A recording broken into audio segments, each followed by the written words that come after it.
sa inyo ng ACS Manufacturing Corporation, ISO certified, maker of world-class quality Pride detergent.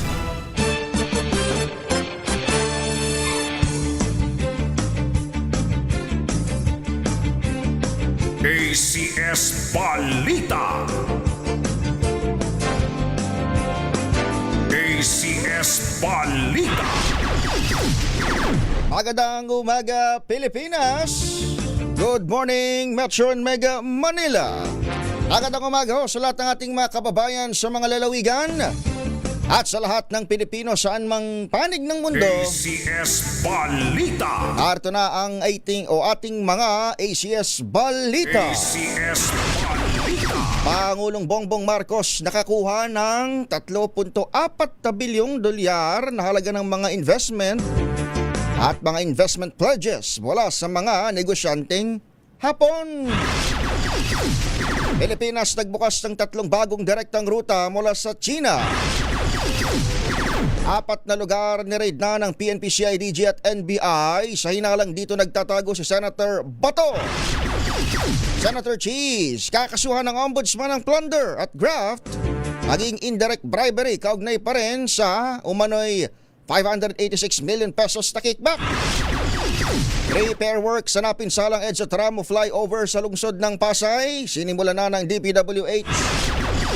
At death toll sa gumuhong Gosales, Angeles City, Pampanga, umakyat na sa 5. ACS Balita. Yan ang headlines sa ating mga ACS Balita. Ngayong araw na ito ng Huwebes, 28 sa buwan ng Mayo, taong 2026. Minus Jerry Bat, Anthony Taberna, pagtiisan nyo. Makakasama nyo hanggang alas 8 ng umaga. Ako si Edniel Parroso. ACS Balita. Puntahan muna natin ang labas ng ating impilan. Makulimlim sa mga sa iba't ibang bahagi ng Metro Manila, maging sa labas sa paligid doon ng Kamaynilaan. Nakaranas na ba ng pagulan ang ilan sa ating mga kababayan dito sa Maynila? Mukhang malakas ang ulan kanina. Meron ba tayong thunderstorm advisory? Kasama natin si Ma'am Chanel Dominguez ng DOST Pag-asa. Ma'am Chanel, good morning. Magandang umaga din po sa inyo at magandang umaga din po sa ating mga taga-subaybay para po sa ating weather update. Yes po, meron po tayong thunderstorm advisory na nilabas at ito po yung mga nagpaulan po dito sa malaking bahagi ng Metro Manila at yung mga karatig lugar po natin. Samantala, meron tayong bagyong minomonitor dito sa labas ng ating Philippine Area of Responsibility, tropical storm category na may international name na Jiangmi. Ito'y huling namataan sa layong 1,195 kilometers east ng Eastern Visayas. May taglay na lakas na hangin na 65 kilometers per hour at pagbugso na umaabot ng 80 kilometers per hour. Ito'y kumikilos north-northwestward sa bilis na 20 kilometers per hour.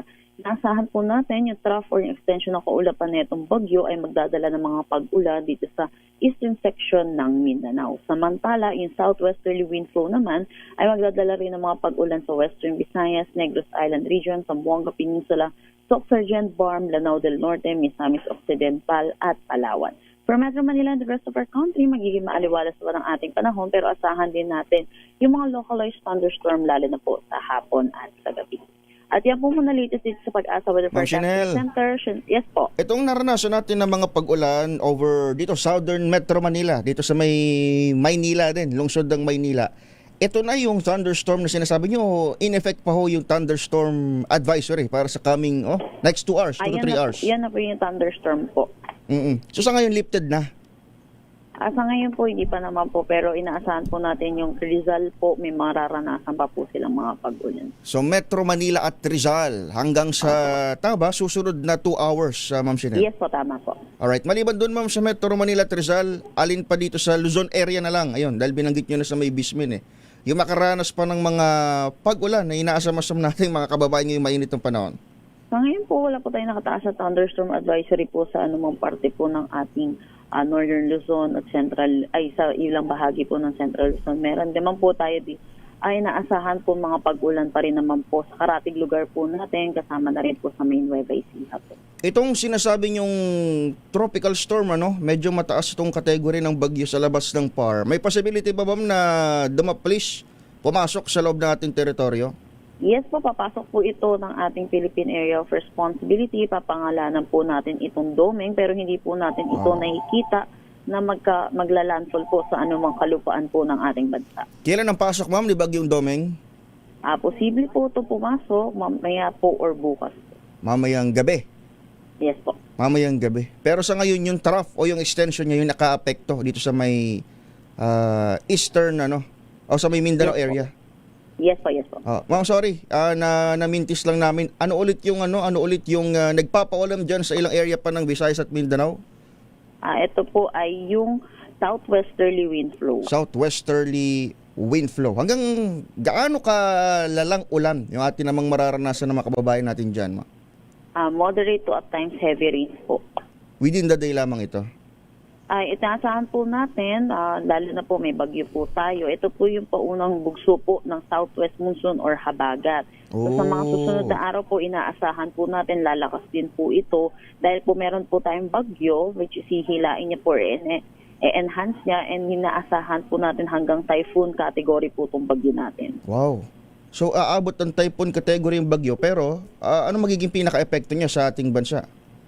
Ayun po, wala po siya magiging epekto po ng pag-ulan pero inaasahan po natin yung southwest monsoon ang magpapaulan po. Habagat. Alright. Maraming salamat, Ma'am Chanel. Si Ma'am Chanel Dominguez, isa ho sa mga weather specialist sa DOST Pag-asa. ACS Balita. Puntahan naman natin ang mga lansangan. Maraming mga nagtataka bakit basa sa kalsada. Bakit basa dito sa may Ross Boulevard area? At bakulimlim dito sa may EDSA. Ayun, narinig nyo na ho, may mga naging pag-ulan ho early this morning. Habang mayroon pa rin hong nakataas na thunderstorm advisory hanggang dito sa may area ng Rizal. Mamaya ho, may recap tayo dyan. Pero silipin naman natin yung atin hong mga daloy na mga lansangan. Kasama natin ang MMDA Metro Base, si Ma'am Ann Gozon. Miss Ann, good morning. Magandang umaga po, Sir Edniel. Sarap po nakikinig sa DZRH. Lagay po ng ating traffic sa Maorse to. EDSA southbound, moderate traffic po dito po sa May Camias hanggang makarating na po tayo ng Boni Serrano. Paglagpas po yung tuloy-tuloy pang bilisan dahil sakyan hanggang makarating na po tayo ng Pasay po. EDSA northbound po, wala po tayo ng monte na pagbagal dahil sakyan at tuloy-tuloy po ang bilis ito. Ganun din po sa dadaan po ng C5 northbound, wala po tayo nakikita pagbagal dahil sakyan. Dito po sa may C5 southbound sa bahagyan pagbahagya pong bagal ng dalang sa may Kali Industriya, paglagpas po yan tuloy-tuloy pong bilis dahil sakyan hanggang makarating na po tayo ng Taguig. So paalala po sa ating mga motorista, babiyahe po ngayong araw ng Thursday na may plaka nagtatapos sa 7 at 8. Ang ating pong number coding scheme ay 7 a.m. to 10 a.m. at 5 p.m. to 8 p.m. Sa Makati naman po ay 7 a.m. to 7 p.m. Para po sa ibang katanungan, maaari nyo kami tawagan sa MMDA Hotline 136. Yan po lagi na ating trapiko sa mga oras. Ito ako po si Ann Gozan. Magandang umaga po. Miss Ann, Apa. may mga na-monitor ba tayo, ma'am, na medyo tumaas ang tubig dahil doon sa biglang ulan ngayong early Thursday morning? Wala pa naman, sir. Wala po na i-report sa atin na pagbaha po. Walang mga pagbaha. Hanggang kailan nagsimula yung monitoring, ma'am? This 6 a.m. lang ba? Ano naman po kami, sir, Continuous. 24/7 naman po. Opo, 24/7 naman po yung ating opisina po. So, pagka ganun po may mga baha, iniraradyo naman po sa amin. So, ngayon po wala pong nai-report. May mga video kasi, ma'am, tayo ng netizens na mukhang sa area ng QC ulit may bagyang pagtaas. Pero ang importante, as of this morning, 6:11 na, wala namang mga pagbaha. Wala pa naman po. Wala pa naman po ngayon. Rush hour. Wala naman pong ulan po. Opo. Alright. Ma'am Ann, thank you ho. Good morning ho. Salamat po. Si Ma'am Ann Gozon mula ho sa MMDA Metro Bay. ACS Balita. Nagdala sa ating oras sa alas 6:12 ng umaga. ACS Good News. Tuloy ang mga ACS Balita dito sa DZRH 2x2. Ako pa rin ho si Edniel Paruso. Sa atin hong good news, nakakuha si Pangulong Bongbong Marcos ng halos $3.4 billion sa investment pledges mula sa mga Japanese company kasunod ng isang high-level business roundtable meeting sa Tokyo kahapon. Ang commitment ay inanunsyo sa pakikipagpulong ni PBBM sa matataas sa Japanese business leaders sa Imperial Hotel. Ayon sa Presidential Communications Office, ang nakuhang investment pledges ng Pilipinas na abot sa $3.4 billion katumbas ng 210 billion pesos ay inaasahang magdulot ng malaking benepisyo sa macroeconomics pagpapalawak sa kapasidad ng domestic industrial at lilikha ng libu-libong dekalidad na trabaho para sa mga Pilipino. Sarap pakinggan. A high-level roundtable o business roundtable kasama ng mga Japanese executive ay bahagi ng 4 na araw na state visit ni Pangulong Marcos sa Japan, kung saan ang latest development ay nagatid nga sa mas matibay na economic cooperation at defense cooperation sa pagitan ng Pilipinas at Japan. Hudyat din ito ng mas malakas na pagsisikap na palalimin ang ugnayan sa kalakalan, pamumuhunan at industriya sa Japan na isa sa may mga pinakamalaking economic partner o partnership dito sa ating bansa. ACS Good News! Sa atin pang good news, 3 bagong ruta sa China ang binuksan ng Pilipinas ngayong buwan. Ito yung mga biyahe patungo sa may Hangzhou, Changsha at Chongqing. Wala Maynila pabalik Maynila at pabalik na inilunsad sa may Xiamen Air. Ayon kay Tourism Secretary Dita Angara Matay, layunin ng mga bagong direct route na mapabilis ang pagbangon ng tourism market mula China at mapalakas pa ang business at leisure travel sa pagitan ng dalawang bansa. Sabi pa ng kalihim, alinsunod din ito sa direktiba ni Pangulong Bongbong Marcos na maibalik at mapalawak ang air connectivity mula China na isa sa may pinakamalaking tourism markets dito sa bansa. Mula Enero hanggang Mayo ngayon taon, nakapagtala ang Pilipinas ng 7.78 million international air seats para sa direct inbound flights sa China. ACS Balita!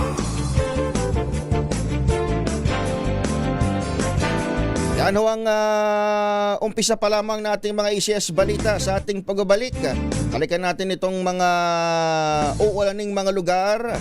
Hindi lamang sa Metro Manila kundi sa ibang bahagi ng bansa. Uy, meron pala tayong papasok na bagyong Doming. Tropical storm ang antas o level ngayon sa labas ng ating area of responsibility. Pero mamayang gabi, maaari hong pumasok dito sa ating bansa.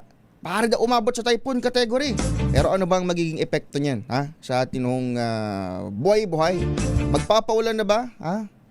Yan sa bubungan ni Aling Nelia na ilang buwan nang nag-aantay ng milagro mula sa langit. Kaso sala sa init, sala sa lamig. Kapag naulan naman naihi ang daga dito sa may Quezon City. Bumabaha. Sabi tuloy ng mga Miron, anyari na sa flood control natin. ACS Balita! Standby! 6:15 ng umaga.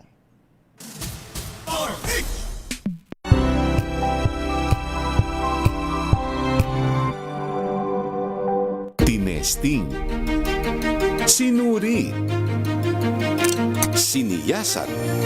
Ang resulta, super effective ang Shield sa pagpatay ng bakterya at virus. Shield Antibacterial Soap. Believe ang mga eksperto sa Philippine Nurses Association. At si Mami, Tiwala ako sa Shield. Shield Antibacterial Soap. Napatunayang mabisa. Ang mga nurse, tiwala. ACS. Tanggaling-galing mo. Smart dishwashing paste ko. Pritong ulam na masebo. Plano ng kaldero. Tanggaling for everyday. Ganyan pag smart ang dishwashing paste. May double tanggaling formula. Tanggal ang sebo, tanggal ang bakterya. Bahid para walang bahid. Linis fantastic sa metal at plastic. Number 1 ko to.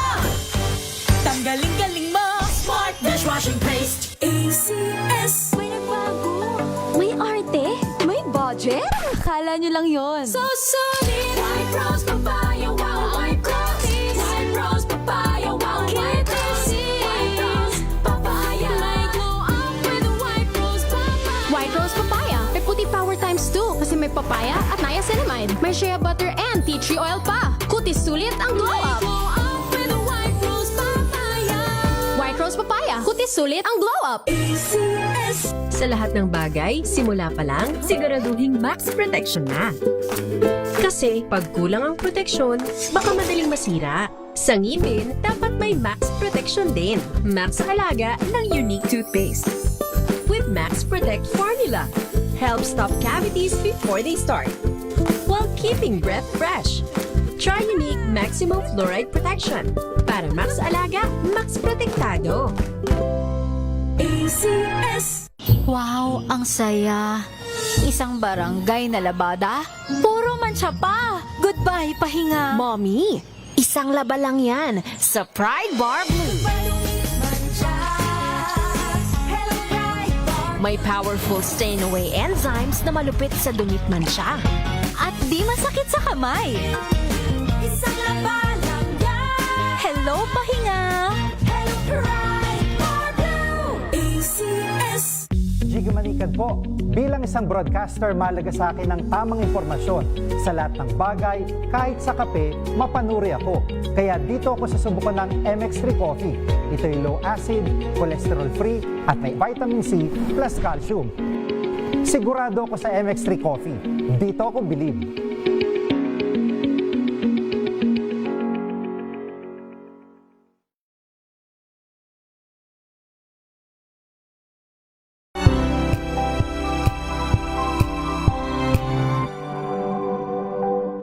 Hello, Washi! Laundry day na naman! Yay! Anong meron? Mancha ng chocolate, putik, may libag pa! Kaya natin yan! With Pride Washing Machine Detergent, may triple stain-away formula. Tanggal ang makapit, madikit, at malupit na dumit mancha. Kaya easy-easy ang labada. Mula noon hanggang ngayon! All you need is pride. All you need is pride. ACS.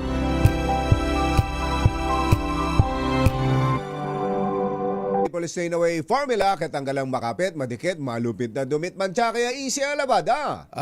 Kaya pala mula noon hanggang ngayon, all you need is pride. All you need is pride. ACS. Walang balitang makakaligtas, walang balitang makakalampas, saan mang sulok ng kapuluan. ACS Balita! ACS Balita! Ang programang ito ay hatid sa inyo ng ACS Manufacturing Corporation, ISO Certified, maker ng world-class quality Pride Detergent. Ay, magandang umaga ho sa lahat ng ating mga maagahong namamasada rin at syempre mga buhay biyahe. Yung mga kagaya ho natin na maaga pa lamang nasa kalsada na mga nagtataka ho at bakit ho basa sa kalsada kainit. Kainit naman ng panahon. Di ba lang naranasan ng di ba lang naibsan ng kahit papaano konting lamig. Parang galit ang langit sa Cubao hindi hindi natuluhang luha. Pero meron ho tayong thunderstorm advisory na nakataas hindi lamang ho dito sa may Metro Manila. In fact, kanina ho ay umulan na nga dito sa may City of Manila. Kamusta sa ating capital city? Sa Baluarte, New York. May dito naman sa may Rizal. Ayun, meron pa rin hong umiiral na thunderstorm advisory. Kaya para ho dyan sa mga nasa Eastern Metro Manila at syempre dyan sa Rizal, magdala ho ng payong kung kayo ho ay lalabas ng iyong mga bahay. Meron ho tayong Tropical Storm Wangni o bagyong tropical storm ang category sa labas ng ating Philippine Area of Responsibility na sa east of Eastern Visayas. Pero kahit nasa labas, nagpapaulan ho sa Mindanao itong trough o extension nito. Ang binabanggit ho ng Weather Bureau, maaari daw itong lumakas at umabot sa typhoon category. Maaari ding pumasok sa ating Philippine Area of Responsibility mamayang gabi o kung hindi man bukas ng umaga. At ito ho ay tatawaging bagyong Domeng. Hindi naman dito magla-landfall o nakikitang tatama sa lupa, pero still yung trough o extension nito ay nagpapaulan sa Mindanao.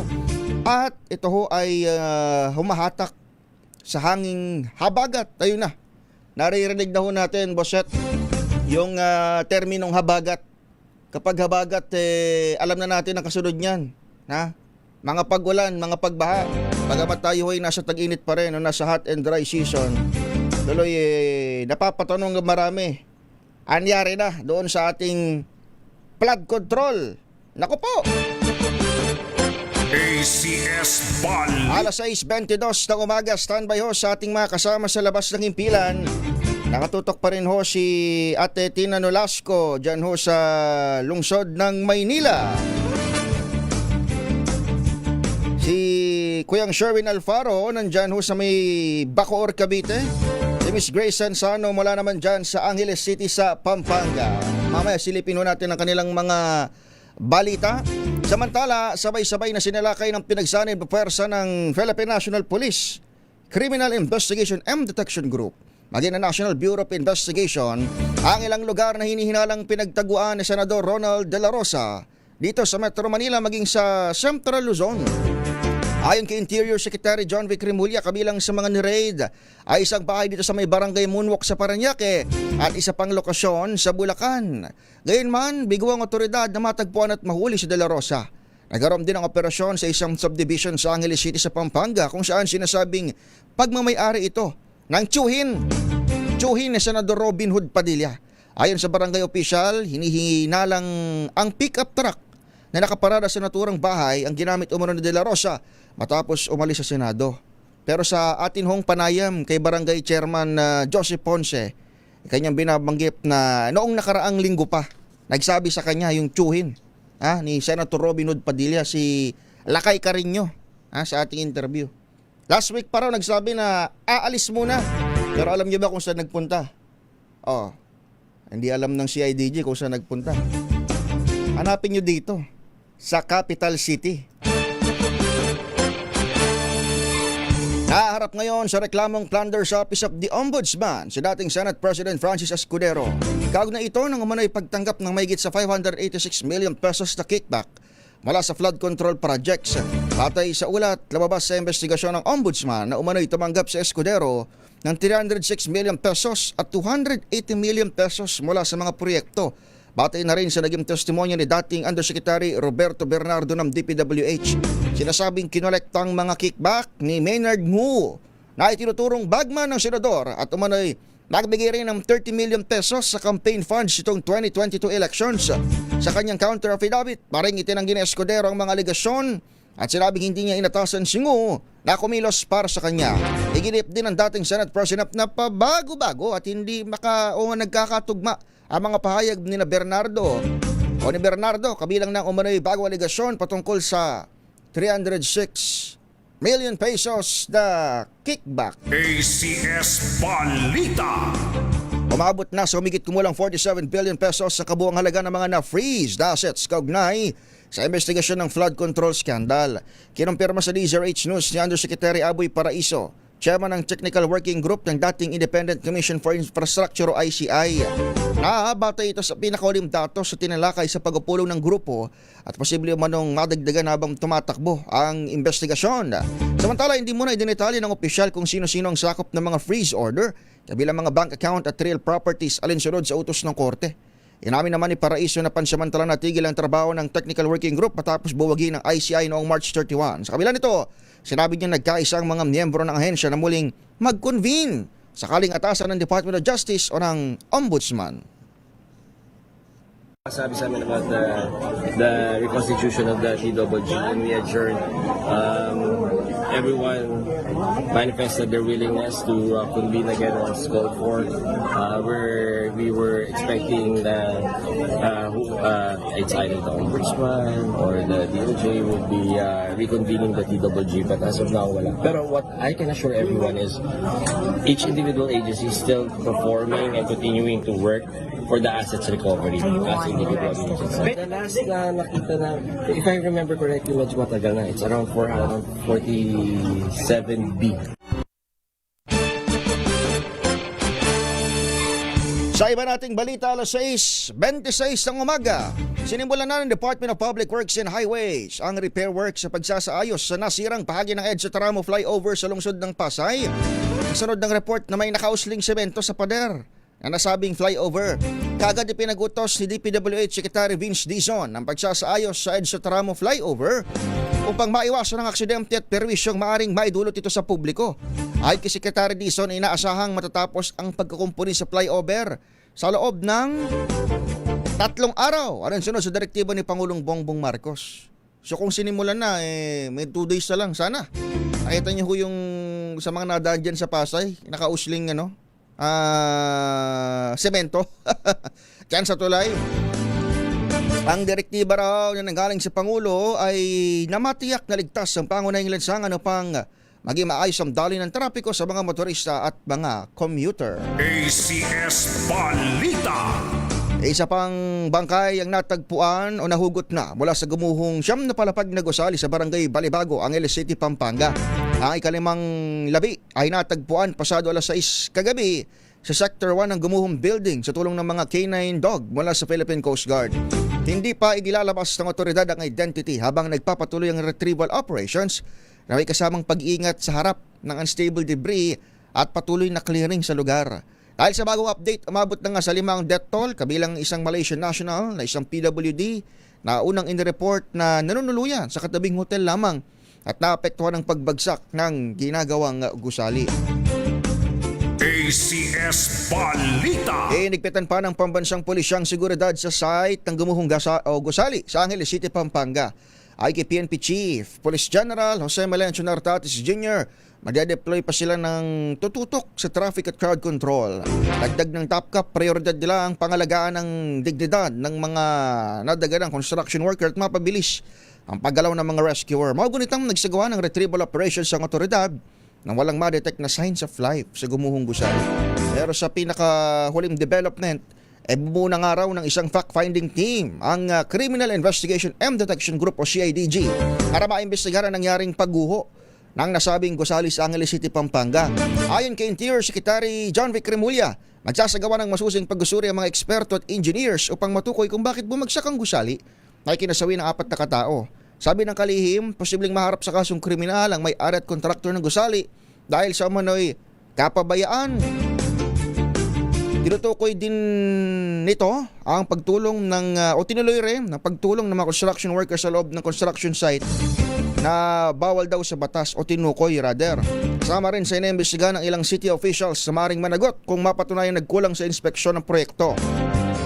Samantala, nilinaw naman ni Secretary John Vic Remulla, ito mahalaga ho ito, nananatili search and rescue ang operasyon at hindi ito itinigil hanggat hindi nahanap ang 16 na katao pang nawawala. ACS Balita. Nagdala sa ating oras, alas 6:30 ng umaga. Ready na ba kayong tandaan ang ating word of the day para manalo ka ng Deezer H Mini Component? Eto na!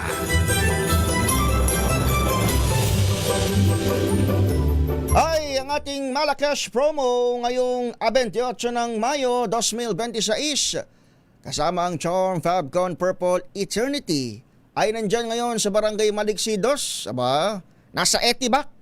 Boset, nasa Bacoor, Cavite ngayon si Sherwin Alfaro para sa ating word of the day. Sa ating mga listener, makinig ho kayo. Kapag nahanap nyo si Sherwin, harangin nyo at bagitin nyo itong ating word of the day. Sa ating word of the day, ngayong araw, ang inyong magic word ay ang word na reason. Sa Tagalog, dahilan. Rason daw, rason. Dahilan. Reason. Sabing ganun daw ni Palace Press Officer Undersecretary Claire Castro, ang rason daw o ang dahilan daw kung bakit todo kong tulak kung bakit pilit ang majority sa Senado para sa online vote o teleconference vote na bawal naman sa rule, sabi ng minority, ay dahil nga doon sa yung paghunting ngayon o manhunt ng PNP at NBI sa kanilang kabarong si Senator Bato de la Rosa. 6:31. Balitang makatotohanan, balitang maaasahan. ACS Balita. Ang programang ito ay hatid sa iyo ng ACS Manufacturing Corporation, ISO certified, maker ng world-class quality Pride detergent. This time check is brought to you by mga bayani kung sila'y ituring. Dahil sa kanila, kaya tayo may kinakain sa bawat araw. Pero nakalulungkot isipin na madalas ang kanilang buhay isang kahig, isang tuka lamang. Kaya puspusan ang pamahalaan para sagipin ang ating mga magsasaka at mangingisda bilang pagkilala sa kanilang kontribusyon sa lipunan at para na rin sa isang mayabong at pangmatagalang agrikultura. Abangan ang talakayan sa Sagip Saka Act sa Masaganang Pinas sa DZRH. Ngayong Sabado, May 23, alas 10:30 hanggang alas 11:30 ng umaga. Tayo na sa Masaganang Pinas.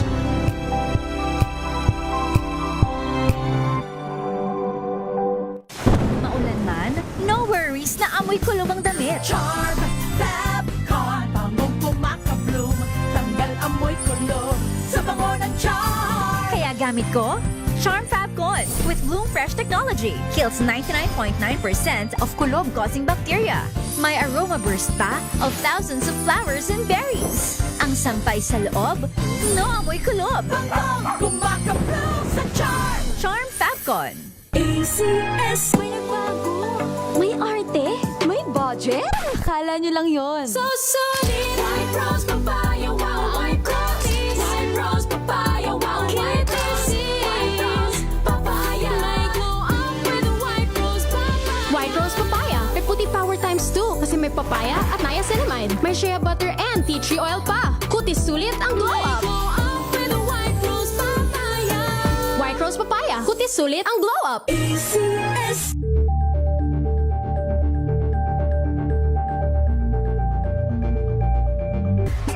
Galalala Fabcon. Galalala Fabcon. Ang bango ng sampayan. Tara na magsayawan. Kalafabcon, amoy nakaka-joyful.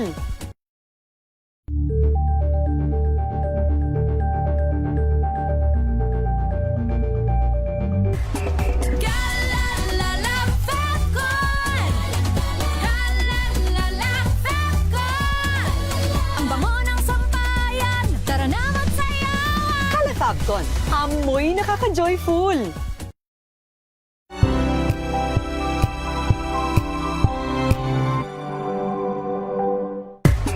Galalala Fabcon.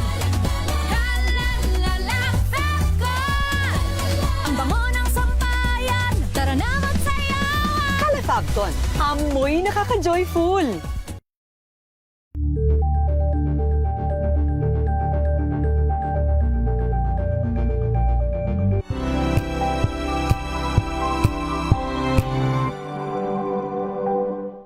Maagang balitaan, maagang usapan sa mga issue at balita. Kasama si Kuya Angelo Palmones sa Magandang Umaga Pilipinas. Mula Lunes hanggang Biyernes.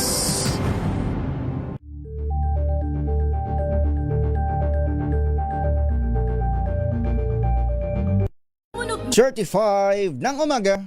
Humahataw, humahagupit, lumalatay na komentaryo sa himpapawid. 2x2. Walang takot sa paghimay sa masalimuot na isyu ng bayan. 2x2. Humahataw na mga balita at impormasyon. 2x2. Ating damhin, ating lasapin ang hagupit na 2x2.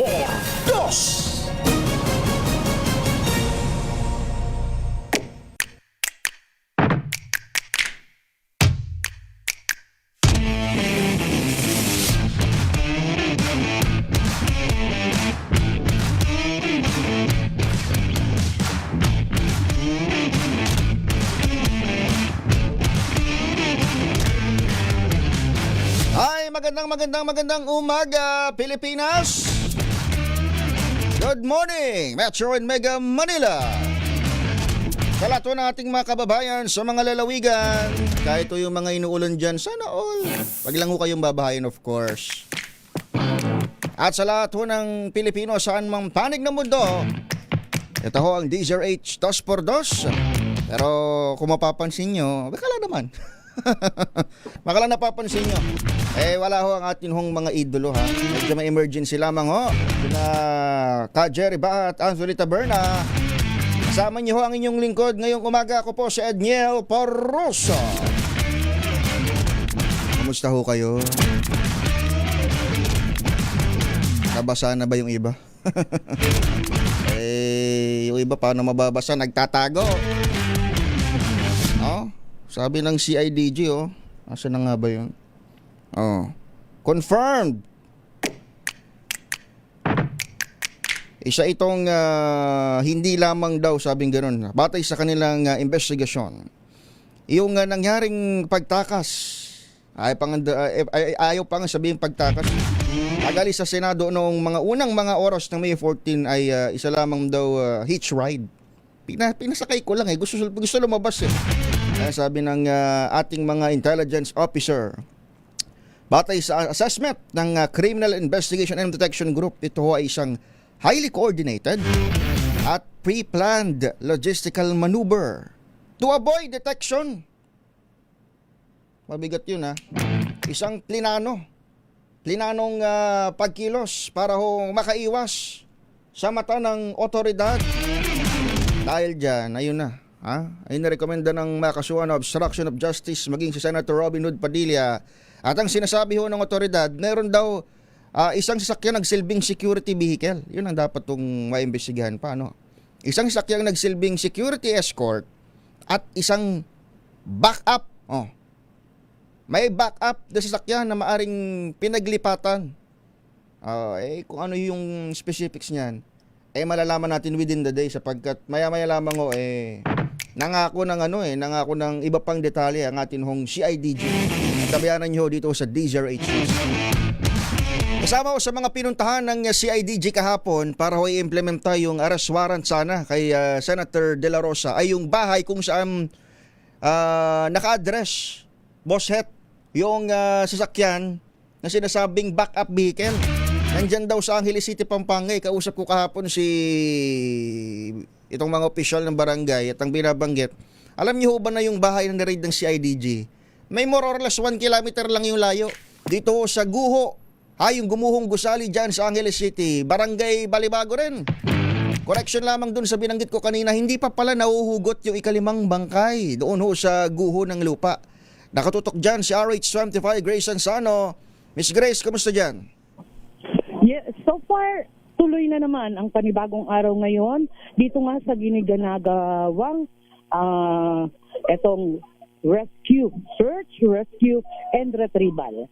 So matapos nga na sinabi kahapon na magtungo rito si DILG Secretary John Vic Remulla na talagang hindi titigil ang mga respondents dito para nga tumulong sa paghuhukay. Kagabi, ang pinaka-latest, pasado alas 6 ng upuan ng K9 dog, ang isang natagpuan nga dito na naman, ito yung out of the 16 ay isa yung natagpuan ng K9 dog pasado alas 6 kahapon dito mismo sa ground zero dito sa Gumuho. So pahirapan yung pag-aangat sa kanya dahil nung mabigat na slab na nakadagan dito sa katawan nitong pinaniniwala ang isa sa mga construction worker out of the 16 na pinaghahanap pa. So sa ngayon, inaasahan na muling magsasagwa dahil kanina naka-line up na, naka-deploy na ulit itong mga tauhan ng Bureau of Fire Protection. At inaasahan din na magpapatuloy itong ginagawang maingat ang kanilang ginagawang pag-aangat. Bagamat umaani ngayon ng negative reaction naman sa panig nitong mga pamilya ng mga nandun pa sa gumuhong building na ito ay ayon sa mga pamilyang to na medyo masama rin yung loob nila na natatagalan. Bagay naman na pinaliwanag nitong spokesperson kagabi sa magitan ni Mr. J. Pelayo, ang Public Information Officer ng lokal na pamahalaan ng Angeles City, at si Ma'am Maria Lea Sahili, ang Information Officer din ng Bureau of Fire Protection Regional Office. Kanilang sinabi talagang maingat, dapat ay sure ball ang ginagawa nilang pag-aangat.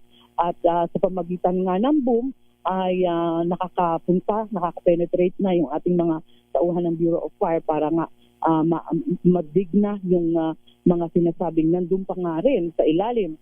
Although ngayong araw na to, inaasahan din magkakaroon din ng pagkilos na para hanapin dahil ipinagputos ni DILG Secretary na hanapin na ng CIDG. Ito nga may-ari ng building na ito at maging construction o kontraktor.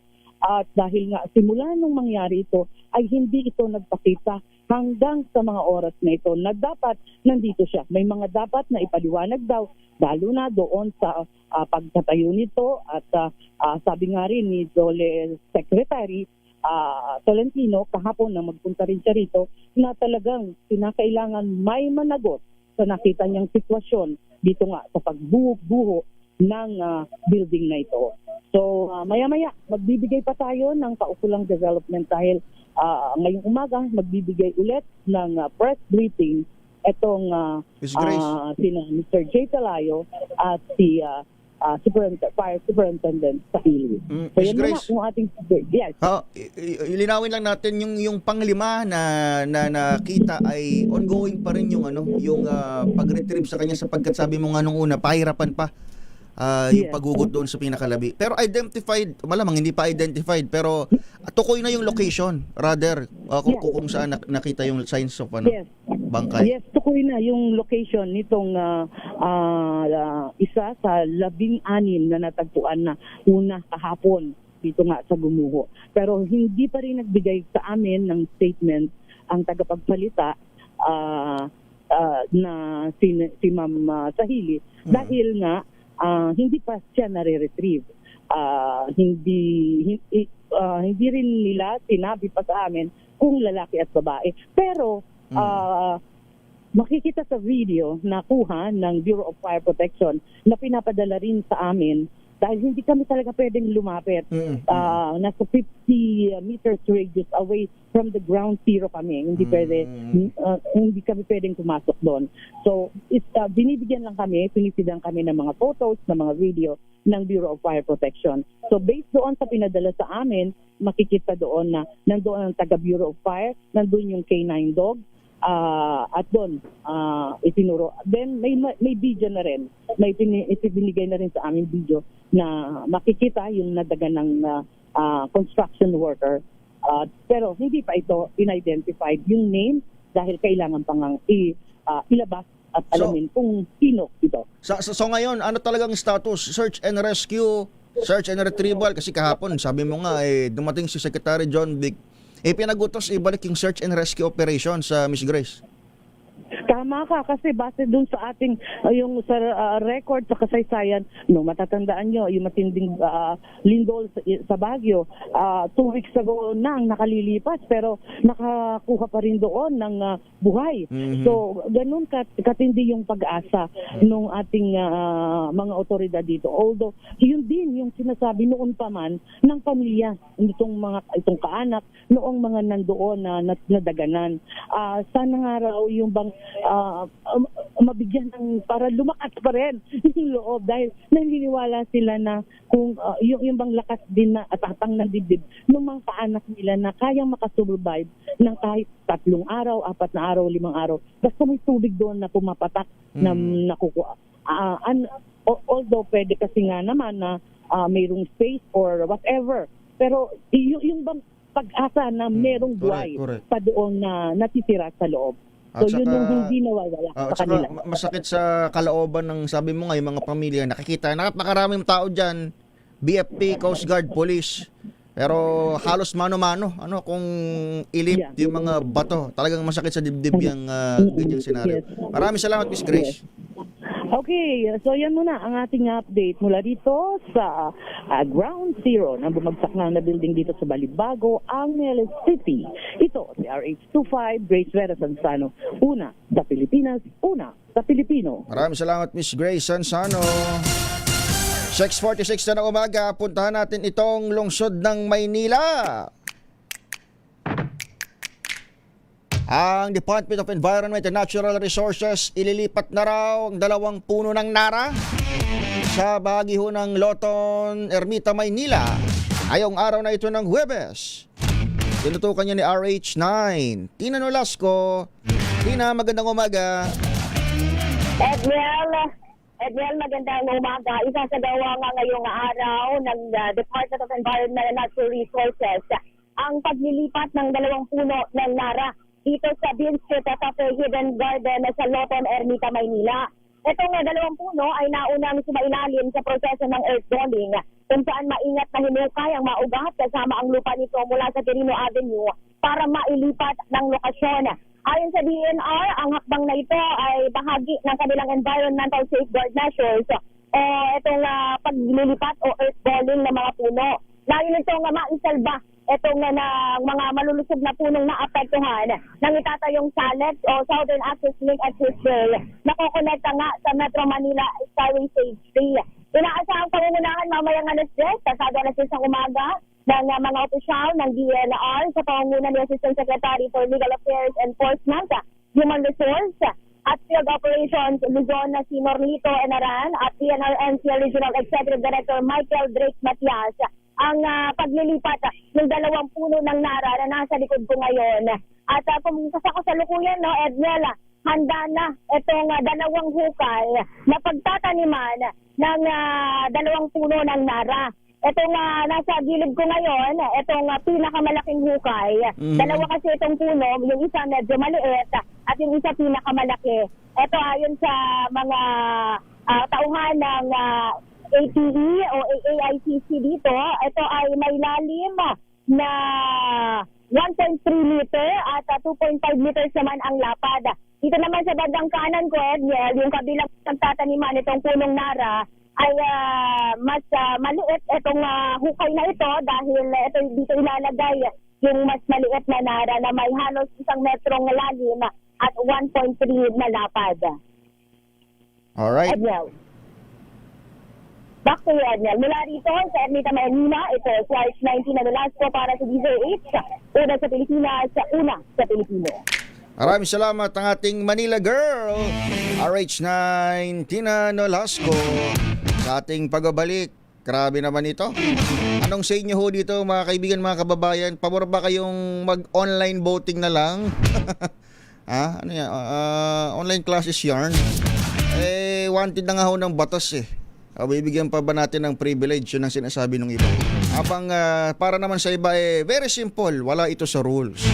Habang sabi naman ng majority maraming pwedeng i-invoke gaya nung tawag dito force majeure kung tawagin. Iba't ibang salik at usapin. Mainit pa rin ho. Itong atin hong Senate of the Philippines, sa atin hong balitaan. Standby ho. 10 minutes bago mag-alas 7.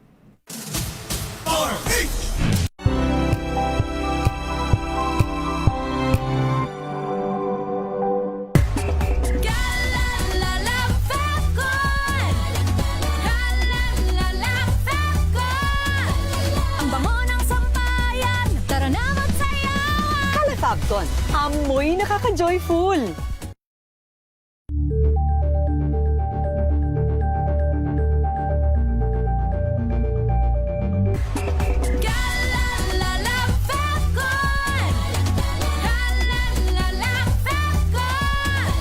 Ang bango ng sampayan, tara na magsayawan. Kala Fabcon, amoy nakaka-joyful.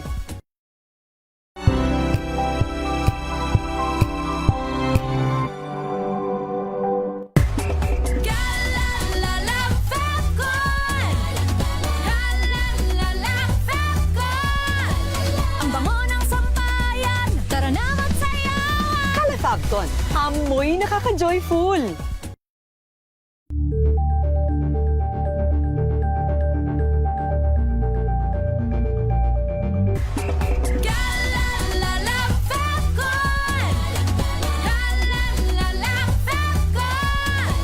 Ang bango ng sampayan, tara na magsayawan. Kala Fabcon, amoy nakaka-joyful.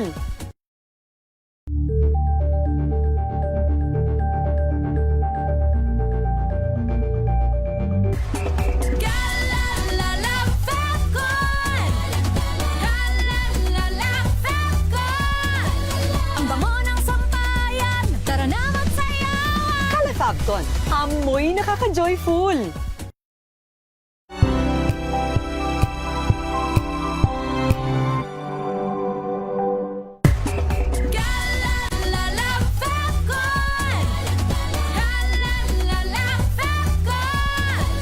Ang bango ng sampayan, tara na magsayawan. Kala Fabcon, Hilton. Amoy nakaka-joyful!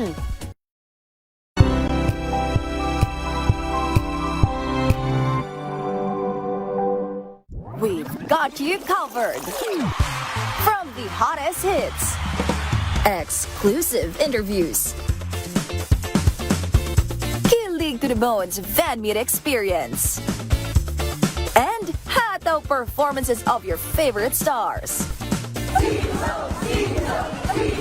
Saturdays, 12 noon, dito lang sa DZRH TV.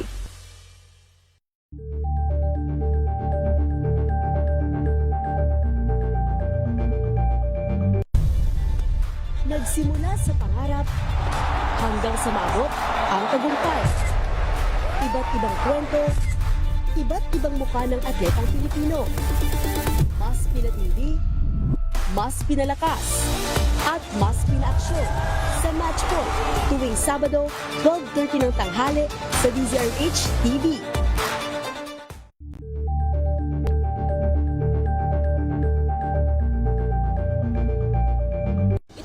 Ng naitalang 17 individual na ang kanilang naaresto. Metro Manila Development Authority o MMDA ang No Contact Apprehension Policy o NCAP sa Metro Manila. Sa ang ilang mga dokumento ay peke. Hindi rin legal ang employment na ipinangako sa kanila. Sa mata ng batas, mananagot ang sangkot at may sala. Dahil sa bawat paglabag, may karampatang parusa. Alamin ang mga pananagutan sa likod ng mga bawal. Dito sa Hoy! Bawal Yan, tuwing Sabado, alas 11:30 ng umaga. Dito lang sa DZRH TV.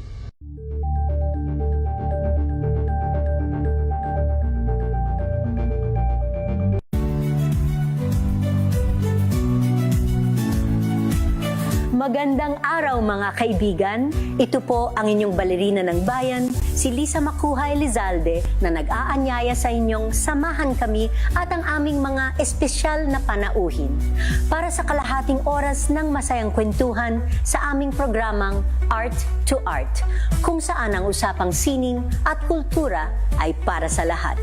Huwag kaliligtaan, tuwing linggo, alas 3:30 ng hapon, dito lamang sa DZRH Radio, DZRH TV, at via online streaming.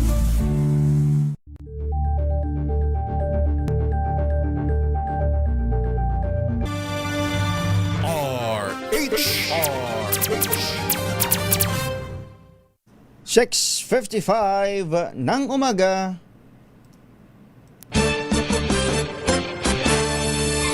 Nagpahayag ng matinding pagdududa ang minority bloc sa Senado kaugnay ng minamadaling panukalang magpapahintulot sa mga senador na makadalot makaboto sa sesyon sa pamamagitan ng teleconferencing. Ayon kay Senator Erwin Tulfo, malinaw ang nais ng majority bloc na amyemdahan agad ng Senate rules upang bigyang daan ang partisipasyon ni Senator Ronald De La Rosa at iba pang mambabatas na posibleng maaresto. Sa isang panayam, sinabi ni Tulfo na halatang-halata na ang layunin na ito ay halatang-halata ang layunin ng naturang akbang. Nauna nang inihayag ni Tulfo ang kanyang pagtutol sa plenary debate noong Martes ng gabi kung saan kinwestiyon niya ang biglang pagsulong ng pagbabago sa Senate rules. Ginawang katawanan ng ilang mambabatas ang sariling batas matapos itulak ang panukalang payagan ng mga senador na dumalot bumoto sa sesyon via online sa Senado. Yan ang reaksyon ni election lawyer Attorney Romy Macalimtal sa panayam ng Damdaming Bayan kaugnay sa panibagong kaganapan sa Senate serye. Ayon kay Macalimtal, matagal nang nilinaw ng korte na hindi pinapayagan ng online participation sa mga sesyon ng Kongreso dahil posible itong magdulot ng paglabag sa konstitusyon at diskriminasyon sa pagpapatupad ng batas. Binigyan din niya na hindi magandang halimbawang pagpayag na makapagtrabaho pa rin ang isang mambabatas na nagtatago sa batas. Wanted nga raw. Samantalang ordinaryong mamayan ay nakukulong at nawawalan ng karapatan. Standard yan, kasi yung pangkaraniwang tao, basta lagi nuhuli yan, at hindi papayagan gumawa ng anumang bagay na dapat niyang magawa. Pero dito, okay lang, para bang mere majority vote, ay papayagan nila mag-function ang isang senador na pinaghahanap ng batas. Kaya sa akin, katulad ng isang bilanggo na opisyal na hindi pwede mag-function, ganun din ang isang pinaghahanap ng batas na hindi siya pwede mag-participate sa ganyang sa Senado sa pamamagitan ng online representation. Nagpahayag naman ng Pangambang House Prosecution Panel kaugnay ng planong payagan ng remote voting at online participation sa Senado. Ito ay sa harap ng nilalapit na impeachment trial laban kay Vice President Sara Duterte. Ayon kay House Prosecutor Lawrence Defensor, alagang mapanatiling integridad ng impeachment process kaya dapat ay personal na dumalo ang mga senador o na magsisilbing mga senator judges. Gate pa nito o niya ay naasahang matinding focus ng mga senador sa pakikinig sa ebidensya at seryoso sa kanilang paggampan ng constitutional duty bilang impeachment court. Binigyan din ng kongresista na noong panahon lamang ng pandemya pinahintulutan ng remote participation sa mga pagdinig. Wala man ng extraordinary situation ngayon upang bigyan ng katwiran ang online voting. Sa iba nating balita, naibenta na rin ng Bureau of Customs ang 4 pang luxury vehicles sa mag-asawang kontratista na sina Curly at Sara Diskaya na kapoy sinasangkot sa flood control scandal. Ayon kay Customs Commissioner Ariel Nepomuceno, naibenta nila ang 4 pang sasakyan sa pamamagitan ng negotiated sale kaya abot na sa mahigit 12 million pesos sa kabuuang nakolekta mula rito. Sa kabuuan, sinabi ni Nepomuceno na umaabot na sa 13 luxury vehicles ng mga Diskaya ang kanilang naibenta at nakakolekta ng halos 115 million pesos. Kabilang din sa naibenta ang 2022 GMC XL Yukon Denali, 2021 Cadillac Escalade at 2022 GMC Yukon Denali.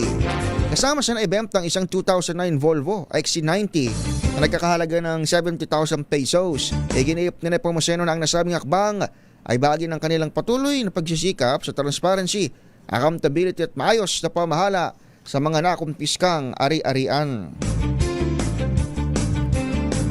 Dadalo si Defense Secretary Gilberto Teodoro sa ika-23 Asia Security Summit o Shangri-La Dialogue na gaganapin sa May 29 to 31.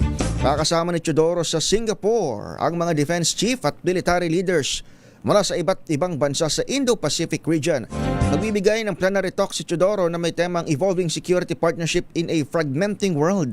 Sinabi ni DND spokesperson Arsenio Amdolong na inaasahang tatalakayin sa summit ng mga bagong security challenges, regional partnership at iba pang mga hakbang upang mapanatili ang seguridad sa rehiyon. Makikipagpulong din ang kalihim sa kanyang counterparts at iba pang stakeholders hinggil sa usaping panseguridad at regional cooperation. Ang Shangri-La Dialogue ay isa sa mga pinakamalalaking defense summit sa Indo-Pacific na dinadalawahan ng mga defense minister, military leader, policymaker at security experts mula sa iba't ibang panig ng daigdig. Susunod na mga pangunahing balita. Ako pa rin si Edniel Porrusa. Pilipinas ang oras, alas 7:00 ng umaga.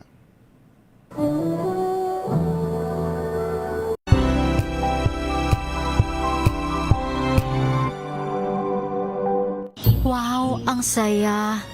Isang barangay na labada, puro mancha pa. Goodbye, pahinga. Mommy, isang laba lang yan sa Pride Bar Blue.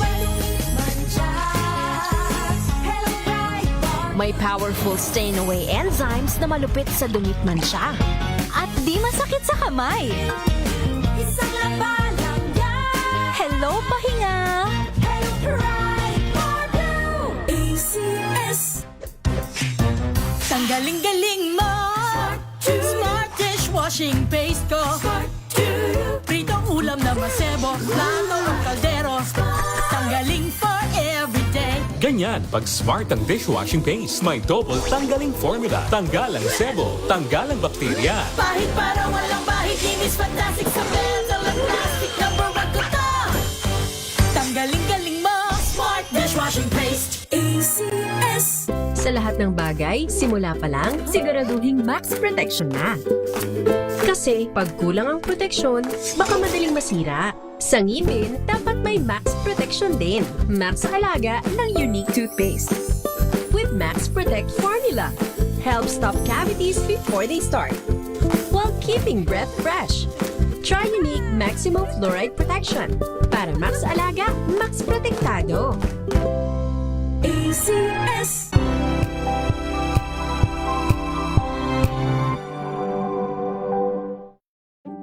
ng umaga.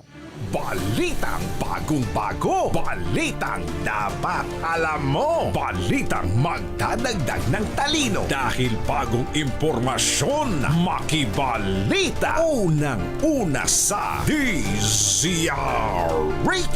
Pangunahing balita. Kasama ang 2x2 tandem nina Anthony Taberna at Jerry Baha. Mainit nagbabaga live na live sa DZRH Radio, DZRH TV, DZRH Digital, Nationwide, Worldwide, at Netwide. DZRH, pangunahing balita.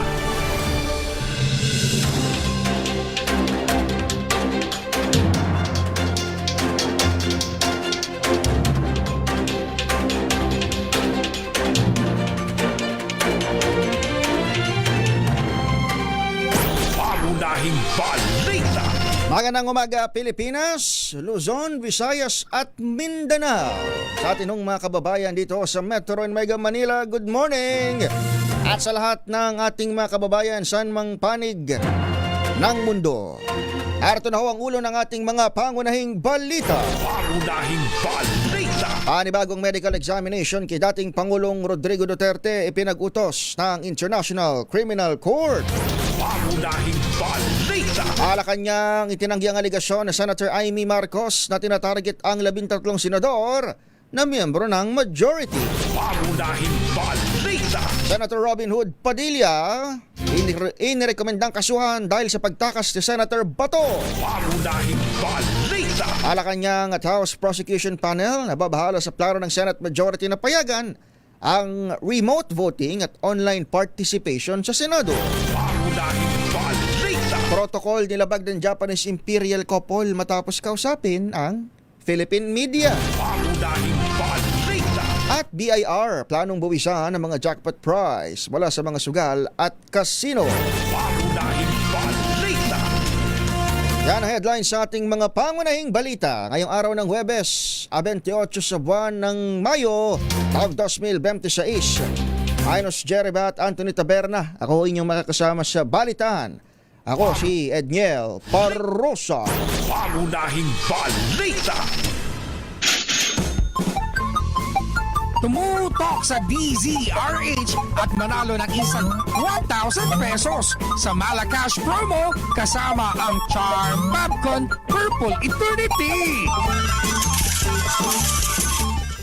Para sa ating Charm o sa ating Malacash promo kasamang Charm Fabcon Purple Eternity promo na nandyan ngayon sa Barangay Maligsidos, Bacoor sa Cavite, nakatutok si RH6 Sherwin Alfaro. Sherwin, meron na ba tayong winner? Good morning, Edniel. Ito na nga ang ating winner sa ating Malacash promo dito sa Bacoor, Cavite. At masipag na nagtitinda ng halaan. Biruin mo, halaan, napakasarap niyang sabawan. Tapos mayroon pang hasa-hasa, tsaka galunggong na paninda na kanilang inilalako dito sa Maligsidos. Etong sinanay, pangalan nyo? Cheryl Castle po, sir. Terence? Cheryl Castle. Cheryl. Opo, sir. Cheryl. Castle. Kate. Castle. Parang kate ng dagat. Castle po. Castle. Castle, Castillo. Castle. Castle. Castle. Castle. Oo. Biruin mo, Castillo. Letter C, Castle. Yan. Opo, sir. Ate Cheryl, matagal ka nang nakikinig sa DZRH. Opo, sir. At sino paborito mong announcer sa DZRH? Si Anthony Taberna, Jerry Baha sa 2x2. Yun. May pagtaas pa na kami. Para sumuko ka te. Pero ang mga taga-Cavite hindi sumusuko. Dahil ang ngayon din ginugunitain kayo sa 128 taon ng Battle of Alapan sa Imus. Ay na kasi nabanggit ko sa Bacoor. Sa Imus ang Alapan. Oo. Ayan. At kayo po masugid at pagpakinig ng 2x2. Eto, meron kayong 1,000 pieces. Ay, salamat po, sir. Salamat po. Maraming salamat. At syempre, kailangan masagot nyo ang ating word of the day para makuha nyo yung ating medium component. Reason po. Ano po? Reason. Yun, dahil dyan, nakuha mo ating medium component atin sa atin ang Astron, ang official radio set partner ng DZRH, alagang Astron, alagang maasahan. At syempre meron ka rin grocery mula yan sa ACS at sa DZRH. At ang pampabango ng inyong mga damit, ang Charm Popcorn Purple Eternity. Labang charm, syempre labang kabloom sa bango ng inyong damit. At syempre, lalabhan at gagamitan ng Charm Popcorn ang pinakabago disenyo ng DZRH t-shirt na mapapasa inyo. Yan, congratulations! Thank you po, sir. Naku, at bukod sa 2x2 sa labas, Ednil, dahil din ito makikinig ng drama sa DZRH. Wow. Opo. Ano paborito yung drama din? Yung Gabi ng Lagi. Iyo. Kinakabahan ako sa isasagot. Baka ibang drama yan, ha. Ako rin kinabahan dahil sa Gabi ng Lagim. At syempre, sa mga nais manalo ng 1,000 pieces, laging tumutok sa DZRH. Baka kayo nasa sunod dating winner sa DZRH Malacash promo kasama ang Pride Detergent. At syempre, ang Charm Popcorn Purple Eternity, RH number 6, Sherwin Battle para DZRH, una sa Pilipinas, una sa Pilipino. Maraming salamat kay Sherwin Alfaro at congratulations so kay nanay, kay Ma'am Castle. Ma'am Castle mula dyan sa Barangay Maliksi 2, Bacoor sa Etimac. Dyan ho sa Cavite. Pangunahing balita. Tuloy ating mga pangunahing balita.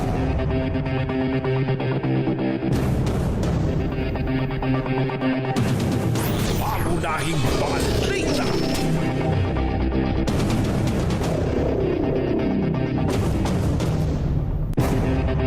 Pilipinas, nilinaw ng Bureau of Internal Revenue o BIR na papatawan ng buwis sa mga jackpot winnings at iba pang malalaking premyo mula sa sugal at casino operations. Sa ilalim ng Revenue Memorandum Circular No. 57-2026, sinabi ng BIR na ang jackpot prize ay kabilang sa kategoryang winnings sa ilalim ng National Internal Revenue Code. Dahil dito papatawan ng 20% final withholding tax sa mga Pilipino at resident aliens na mananalo ng jackpot prizes habang 25% naman para sa non-resident aliens na walang negosyo sa Pilipinas. Batay ang buwis sa kabuuang halaga ng premyo at walang ibabawas para sa service charges, commissions o administrative fees.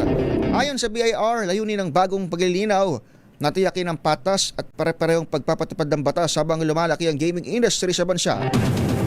Sa ilalim ng regulasyon ng Philippine Amusement and Gaming Corporation o PAGCOR, nagbabala rin ng BIR na maaring maharap sa surcharge, penalties, interest at maaring kasong kriminal ang gaming operators na hindi susunod sa tamang withholding at remittance ng buwis. Pangunahing balita. Nabigla ang karamihan matapos ang pambihirang paglabag sa mahigpit na palace protocol. Nina Emperor Naruhito at Empress Masako ang bigla nilang kausapin ng mga miyembro ng media ng Pilipinas sa loob ng Imperial Palace sa Tokyo, Japan. Naganap ito matapos ang formal na state call ni Pangulong Ferdinand Marcos Jr. at First Lady Liza Araneta Marcos na kasalukuyang nasa Japan para sa 4 na araw na state visit. Matapos ihatid ang first couple sa Palace Porch, bigla umanong lumapit ng Imperial couple sa mga miyembro ng Malacanang Press Corps at maikling nakipag-usap sa mga ito. Tinanong pa ni Empress Masako ang mga reporter kung nag-i-enjoy sila sa kanilang pananatili sa Japan habang nakangiting nakatayo naman si Emperor Naruhito sa kanyang tabi. Ikinagulat ng mga nakasaksi ang nasabing eksena kabilang ng mga miyembro ng Japanese media at ng opisyal ng Foreign Ministry ng Japan. Dahil ito ay spontaneous interaction na karaniwang limitado at mahigpit ang pakikipag-ugnayan ng Japanese Imperial family sa media sa loob ng palasyo. Ang state visit ay bahagi ng pagdiriwang ng ika-70 anibersaryo ng normalization of diplomatic relations sa pagitan ng Pilipinas at ng Japan. Pangunahing balita. Agahain ng reklamong obstruction of justice ang PNP Criminal Investigation and Detection Group o CIDG laban kay Senator Robin Hood Padilla at iba pang mga personalidad kaugnay na umano'y pagtulong sa pagtakas ni Senator Ronald De La Rosa. Ayon sa CIDG, lumabas sa kanilang investigasyon na hindi lamang simpleng hitch ang pagpapasakay ni Padilla ang nangyari kundi isang umanong planado at koordinadong operasyon upang makatakas, mailabas si Padilla o si De La Rosa mula sa Senate premises Paliwanag ng otoridad, bukod sa white Toyota van na sinakyan ni Padilla at De La Rosa, may isa pang sasakyan na nagsilbing security escort at backup vehicle. Naganap ang insidente noong madaling araw ng Mayo 14 matapos ang shooting incident sa Senado na sinundan ng pagkawala ni De La Rosa. Naura nang itinanggi ni Padilla ang alegasyong tinulungan niyang nakatakas si De La Rosa. Nagabat inamin niyang sumabay lang daw paalis ng Senado. Patuloy namang tinutugis ng otoridad si De La Rosa kaugnay ng arrest warrant na inilabas ng International Criminal Court para sa kasong crimes against humanity na may kaugnayan sa kampanya kontra droga ng administrasyon ni Pangulong Digong Duterte. Pangunahing balita. Sabay-sabay sinalakay ng CIDG at ng NBI ang bahay ni Senator Robin Padilla sa Angeles City, Pampanga o bahay ng tiyuhin na Senator Robin Hood Padilla sa Angeles City, Pampanga, maging ang dalawang address sa Parañaque City at isa pang lugar sa Bulacan sa pag-asang maaresto doon si Senator Ronald De La Rosa. Ayon kay CIDG Director, Police Major General Robert Alexander Borica II, katawang nilang territorial police at tracker teams para ipatupad ang utos ng Department of Justice. Pero hindi pa nagbigay ng mas specific na detalye ang pulisya kung ano-anong property ang kanilang napuntahan. Samantala, ibinunyag ni Borica na may several others pang ang sinisilip na posibleng makasuhan ng obstruction of justice dahil lumabag o lumalabas na may security vehicle at backup car na sumunod kay Bato noong May 14. Pinawi naman ni PNP Chief Police General Jose Melencio Nartates Jr. ang pangamba ng publiko at iginip na walang magiging special treatment sa dati nilang hepe. Pangunahing balita. Pinawi na ng Philippine National Police Firearms and Explosives Office o FEO ang lisensya ng mga armas at firearms registration ni Senador Ronald De La Rosa batay sa revocation order na pirmado noong May 26. Hawak ni De La Rosa ang Type 5 firearms license at may kabuang 117 na rehistradong baril. Nakasaad sa kautusan na dapat agad isuko ni De La Rosa ang kanyang firearms license at mga rehistradong armas sa loob ng 48 oras mula sa pagtanggap ng abiso. Nauna rito, nagsumiti ng formal na liham ang National Bureau of Investigation kay PNP Chief Police General Jose Melencio Nartates Jr. Pero sabi ng PNP ay moto proprio nilang sinimulan itong deliberasyon noong nakarang linggo pa. Wala pa mang sulat sa kanila ang NBI.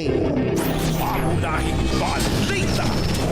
Kinwestiyon ng abogado na Senator Ronald De La Rosa ang naging desisyon ng Philippine National Police Firearms and Explosives Office na bawiin ang firearms license at registration ng senador. Ayon kay Attorney Israelito Torion, hindi naman sapat na basihan ang batas na ginamit sa revocation order at walang desisyon mula sa alinmang korte sa Pilipinas laban kay De La Rosa.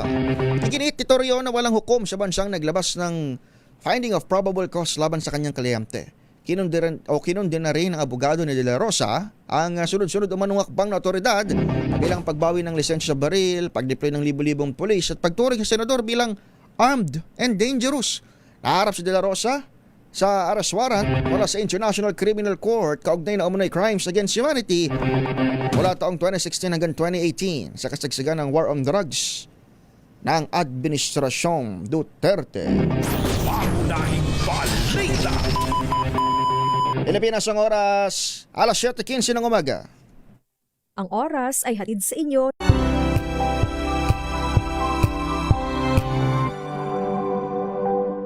So good! Pameo sa tanghon! So bagay sa bawat celebration! So easy, so dummy! Pameo sa tanghon! Komea Sotanghon. So good. Sotanghon.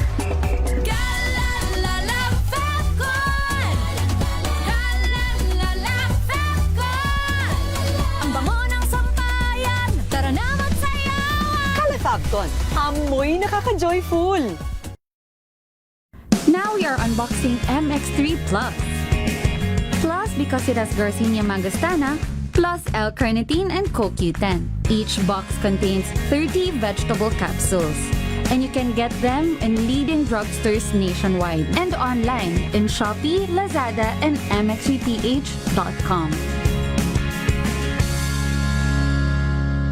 Mahalagang paalala, ang MX3 Plus ay hindi gamot at hindi dapat gamiting panggamot sa anumang uri ng sakit.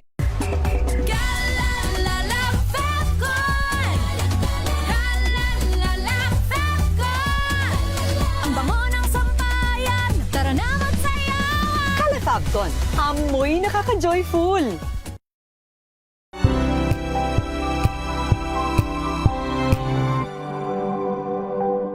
Hello, Washi! Laundry day na naman! Yay! Anong meron? Mancha ng chocolate, putik, may libag pa! Kaya natin yan!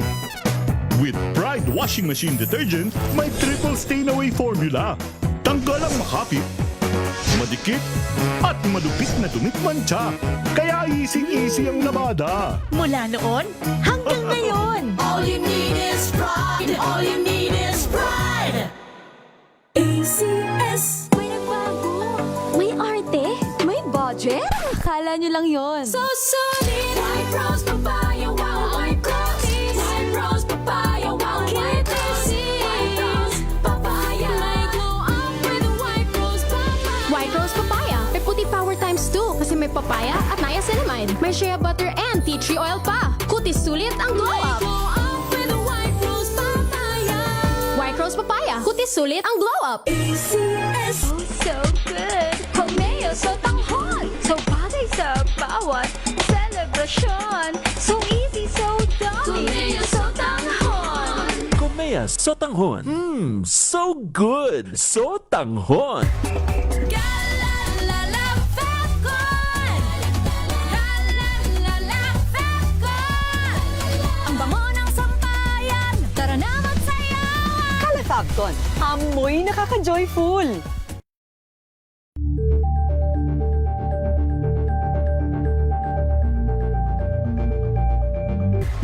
Galalala Falcon. Galalala Falcon. Ang bango ng sampayan. Tara na magsayawan! Calefabcon, amoy nakaka-joyful.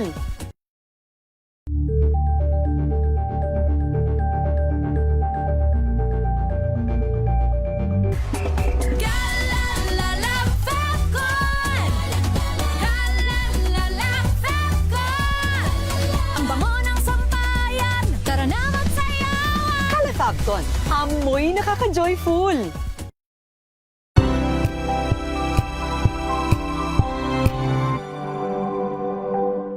Tumunog na ang gandingan para sa kalikasan. Ang nagkamit ng parangal bilang Best News Anchor ay walang iba kundi si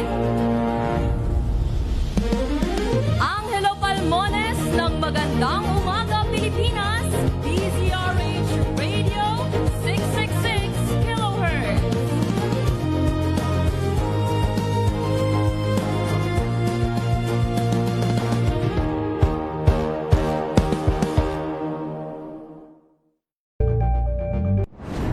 Kung good vibes ang hanap mo, dito ka na sa sigurado! Mula sa mga istoryang nagbibigay ng inspirasyon hanggang sa mga kwentong may dalang solusyon. Mga balitang pampagaan ang pakiramdam at pampaganda ng araw. Hindi lang basta good news, kundi the better news. Mula Lunes hanggang Biyernes, 1:00 ng tanghali sa DZRH TV.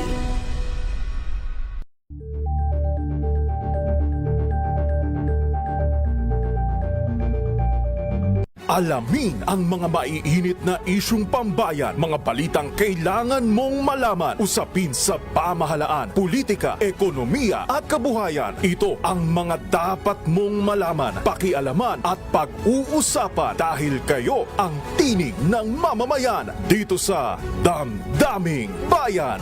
Live sa DZRH Radio, DZRH TV at DZRH Digital. Kasama sina Lakay, Deo, Makalma at Report.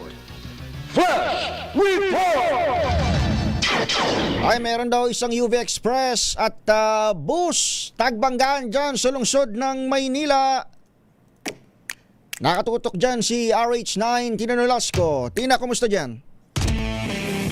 Daniel, mabagal ngayon ang daloy ng trapiko dito sa southbound lane na Padre Burgos sa Maynila matapos lang magkabanggaan itong isang UV Express na biyaheng SM Fairview Buendia at isang pampasaherong bus na biyahe namang PITX mula SM Fairview.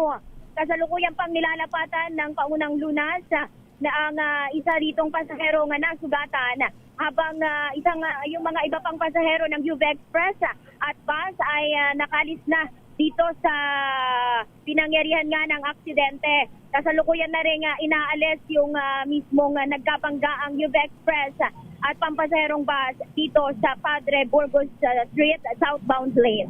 Ito, Tina, si Tina. Tina, Yes, Adrian? nakikita ko ngayon doon sa mga video mo nakapahalang talaga yung UV Express Hindi sila sagian, talagang binundol ng tao. Ang sabi dito sa panig ng UV Express driver, bigla na lamang siyang kumbaga nasingitan nitong bus habang papaliko o papunta nga dito sa Lagos Nilad. Pero ayon naman dito sa driver ng pampasaherong bus, biglang lumiko itong UV Express kaya nagkabunggaan sila. Pero patuloy pa ang investigasyon ng otoridad kung sino talaga ang pinaka may sanhi nitong aksidente dito sa kahabaan ng southbound lane. Ito sa Padre Burgos. Doon sa mga video mukhang yung bus yung nasa linya Doon sa video mo mukhang yung bus yung nasa linya. Oo, dahil kung makikita natin dito, yung mga biyahe ditong diretso, nasa linya, nasa diretsong itong SM Fairview PITX ng mga bus na patungo nga dito sa Lagos Nilad area ay nasa left side ng lugar. Habang ito namang UV Express ay biglang kumaliwa doon sa linya nga ng pampaserong bus. Ito, pakinggan natin si Miss Rosana, yung na-accident o nasugatan dito sa nangyaring aksidente. Ma'am Rosana, live po tayo sa DZRH. Nung nangyari po ang aksidente, saan po kayo nakasakay? Dito sa pampaserong bus? Oo, nasa van po ako. Nasa first seat po. Nasa first seat. After ng driver seat, nasa first seat. Kaya sumusod po yung mukha ako. Yung liko po ba, alin po yung liko na? Yung express na yung sinasakyan o itong papasahero? Hindi ko nga kasi nagkitkitan sila, hindi ko alam yung exact. Basta bigla na lang kami lumipo dyan, sumadsad na lang. Yun lang. Yung exact kung ano nangyari, hindi ko alam talaga yung exact. Bigla na lang, bigla na lang kasing, kala nga namin, tataog kami. Kung kasama niyo pong pasahero, nasaan na po sila? Nagsialisan na po. Oo. Ano po kasi nasugatan na may ganito. Yung iba po, masakit yung dibdib. Pero umalis na. Oo, yun lang po. Maraming salamat po. Yan ang update dito sa nangyaring aksidente dito sa southbound lane ng Padre Burgos. At ngayon, sa oras na ito, naalis na itong UV Express at yung pampasaherong bus dito sa mismong lugar na pinangyarihan ng aksidente. At maluwag na, unti-unti nang lumuluwag yung daloy ng trapiko. Mula rito sa Maynila, ito si RH19 na Nolasco para sa DZRH. Una sa Pilipinas, una sa Pilipino. Maraming salamat RH9 Tina Nolasco sa atin hong mga motorista na ko po. Iba yung pag-iingat to sa kalsada, lalo na ngayon yung rush hour at baka yung iba nakakaramdam ng tilamsik. Dahil maulan, mabuti na lamang at hindi naman malubay yung tinamong sugap ni pero yung takot nararamdaman natin yung yung nginig dun sa boses ni Madam. Pagaling ho kay Ma'am, tsaka kita natin sa video ni Tina bus yung nasa linya. Talagang mahirap po talagang mahirap pong kalaban ng sarili. Sa mga ganitong klase ng pagkakataon. Oras natin, Boss Peter Paul Duran ng The Manila Standard. 7:26, tuloy ang mga pangunahing balita. Pangunahing balita. Ipinagutos ng International Criminal Court o ICC Trial Chamber 3 ang panibagong pagsusuri sa kalusugan ni dating Pangulong Rodrigo Duterte.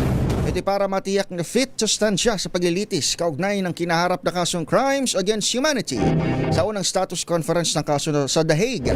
Sinabi ni Presiding Judge Joanna Corner na muling re-repasuhin ng medical experts ang kondisyon o i-assess ng medical experts ang kondisyon ni Duterte matapos naigiip ng kampo ng dating Pangulo.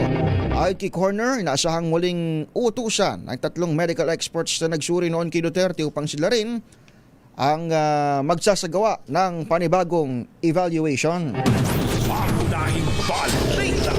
Abot sa 70 testigo ang target na iharap laban kay dating Pangulong Rodrigo Duterte sa nalalapit niyang paglilitis sa International Criminal Court sa kaso Crimes Against Humanity. Ito ang kinumpirma ng ICC Senior Trial Lawyer na si Julian Nichols Sa unang status conference ng kaso, nagiganap sa The Hague sa the Netherlands. Batay sa dokumentong inihain ng Office of the Prosecutor, kabilang sa mga testigo, ang 31 insider witnesses, 17 crime-based witnesses at 12 testigong magpapaliwanag sa background at konteksto ng mga krimen sa una isinampa. Ayon sa prosekusyon, 30 sa mga testigo ay personal na harap sa korte upang magbigay ng testimonya. Habang ang iba naman ay maaaring magsumite ng kanilang recorded testimonies sa ilalim ng Rule 68 ng ICC. Samantala, itinakda na sa November 30 ang pagsisimula ng formal na pagilitas kay Duterte sa ICC. Iginiit ni Senador Amy Marcos na sa ilalim ng umano'y malawakang legal pressure ang 13 miyembro ng Senate Majority Bloc kaugnay ng nakaambang kaso sa ombudsman o kaso ng ombudsman laban sa ilang senador.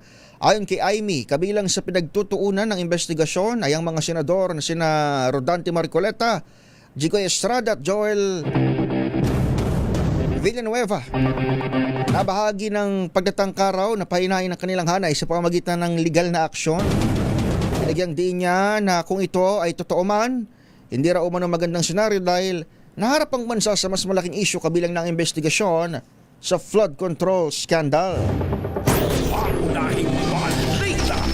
Itinanggi ng palasyo ng Malacanang na tinatarget nito ang mga miyembro ng Majority Bloc kasunod ng paglalabas ng mga legal na kaso laban sa ilang mga senador. Kabilang dito ang kasong plunder na Senator Jingoy Estrada at Rodante Marcoleta.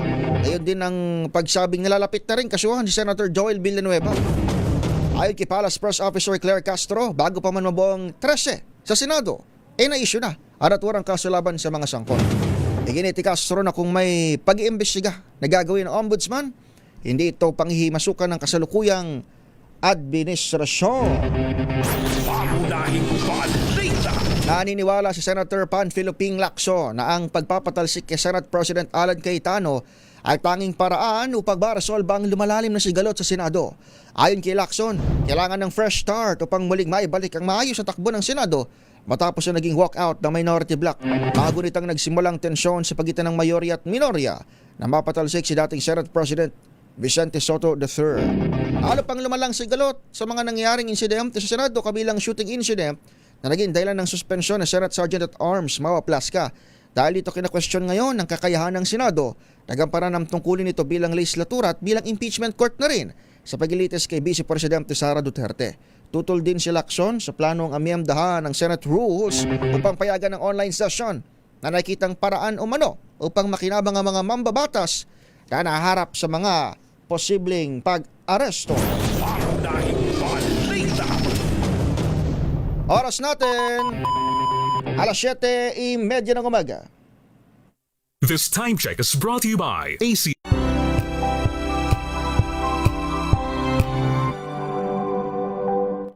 Maulan man, no worries na amoy kulong ang damit. Charm Fab Con, bangong kumakabloom, tanggal amoy kulog sa bango ng Charm. Kaya gamit ko, Charm Fab Con with Bloom Fresh Technology. Kills 99.9% of kulob-causing bacteria.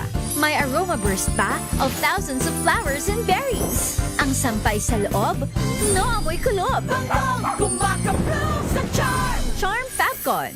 ACS. Tinesting, sinuri, siniyasan. Ang resulta, super effective ang Shield sa pagpatay ng bakterya at virus. Shield Antibacterial Soap. Believe ang mga eksperto sa Philippine Nurses Association. At si Mami. Iwala ako sa Shield. Shield Antibacterial Soap. Napatunayang mabisa. Ang mga nurse, tiwala. ACS.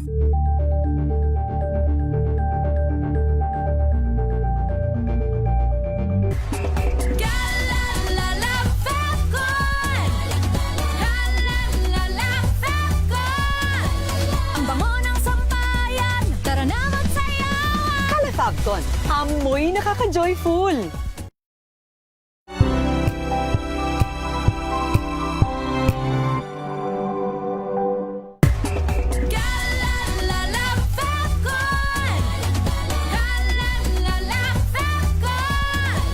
Ang bango ng sampayan, Fabcon. Amoy nakaka-joyful!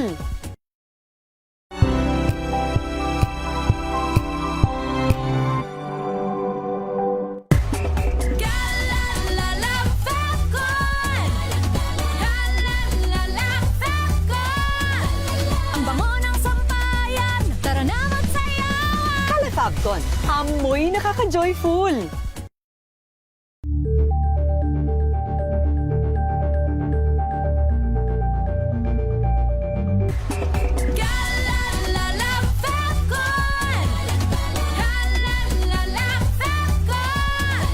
Ang bango ng sampayan, tara na magsayawan! Fabcon. Amoy nakaka-joyful!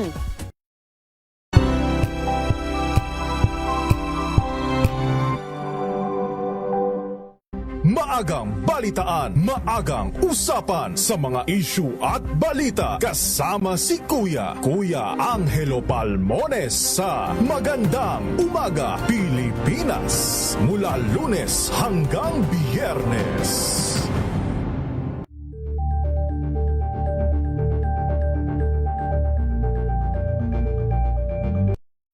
Na ang gandingan para sa kalikasan. Ang itinanghal bilang Best AM Radio Program Host ay si Cesar Chavez para sa special on Saturday ng DZRH.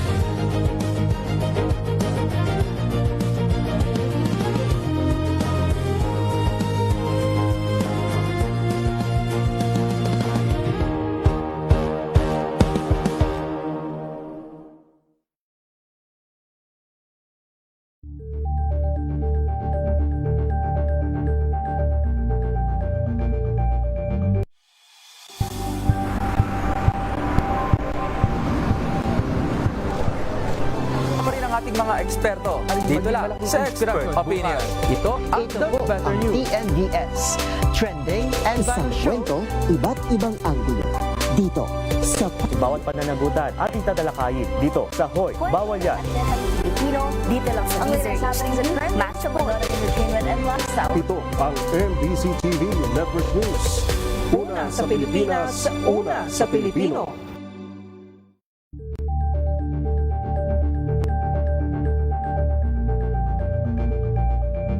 We've got you covered. From the hottest hits, exclusive interviews, kilig to the bones fan meet experience, and hataw performances of your favorite stars. Saturdays, 12 noon, dito lang sa DZRH TV.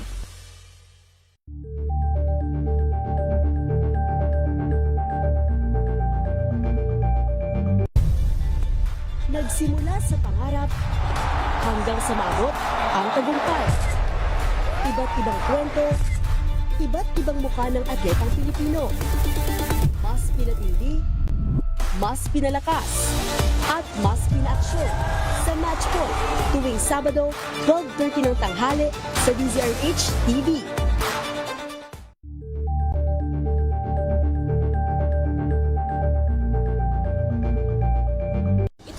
Ng naitalang 17 individual na ang kanilang naaresto. Metro Manila Development Authority o MMDA ang No Contact Apprehension Policy o NCAP sa Metro Manila. Sa ang ilang mga dokumento ay peke. Hindi rin legal ang employment na ipinangako sa kanila. Sa mata ng batas, mananagot ang sangkot at may sala. Dahil sa bawat paglabag, may karampatang parusa. Alamin ang mga pananagutan sa likod ng mga bawal. Dito sa Hoy, Bawal Yan, tuwing Sabado, alas 11:30 ng umaga. Dito lang sa DZRH TV.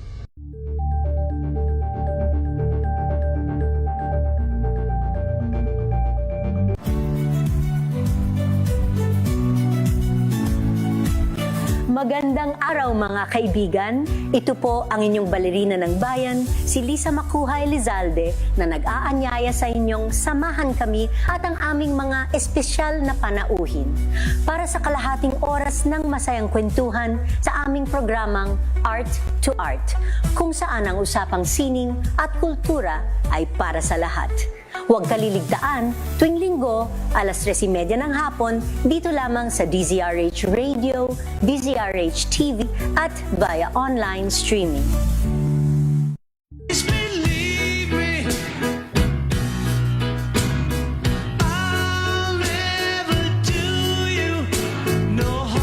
Good morning, good morning, good morning. Pasensya nyo na ho, wala ho ating mga idolo, ating mga kumbatsero ngayon. Atin hong mga sinusubaybayan sa 2x2, medyo may emergency lamang this morning. Ako pa rin ho, kasama nyo hanggang alas 8 ng umaga. Ako po si Edniel Paruso. Kamusta ho kayo? Medyo mainit ho pa rin talaga ang talakayan dyan sa mataas na kapulungan ng Kongreso. Mula ho doon sa nangyaring Senate shooting incident hanggang sa tangkang pag-aresto sa one of their members, si Senator Bato de la Rosa. Tapos yung mga bantang kaso o kinakaso ng mga kaso may kaugnayan doon sa iba't ibang flood control at alleged kickback schemes. At even yung yung pagtanggap ng pera para doon sa eleksyon. Ay lahat na ay nakahalukay. Na ngayon yung maalingaw-ngaw ngayon yung kung tama ba o hindi na i-twist yung kamay ng Senado at payagan yung bagong rules na payagan yung teleconferencing o online voting o pagdalo via online ng ating mga mambabatas. Pero sa ilang saglit to, babalikan din ho natin yan sa mga sunodong pagkakataon sapagkat malabang ay marami hong magiging development dito sa nabanggit na issue. Maliban ho doon sa mga senador na napipintong kasuhan, eto nga ho, pati si Senator Robin Hood Padilla, inirekomendang makasuhan din obstruction of justice. May kaugnayan naman doon sa kanyang pagtakas daw. Senator Ronald De La Rosa. Lahat na. Kahit si, kahit yung ilang mga senador na hindi napangalanan mukhang nakabantay sapagkat maliban doon sa mga ihahay na ombudsman, meron din ho sa meron ding pahaging ang NBI na ang ICC baka magpalabas pa ng mga dagdag na warrant of arrest. Kaya tuloy nag-iinit ang tenga ng mga supporters sapagkat hindi na nga tayo miyembro Bakit? Bakit may pangil pa rin ho dito? Ay wala, sabi ng Korte Suprema tablado. Ayun. Naghahanap ng order from local courts para ma-ineffect yung mga warrant. Sabi ng SC tuloy lang. Basically parang ganoon ang sinasabi Kasama natin sa ating linya si Attorney DJ Jimenez, Legal Counsel ng magpartner din hong sina Sir Rob C. at Vel Bacosa. Balikan lamang ho natin itong nangyayari ho sa City of Manila. Attorney DJ, good morning ho. Welcome ho sa DZRH. Yes, good morning, Daniel. Yes sir, medyo magandang umaga sa inyong bilyong nakikinig. Ayun, mga bilyong listeners at audience po ng 2x2. Pagtiisan nyo ho muna sir.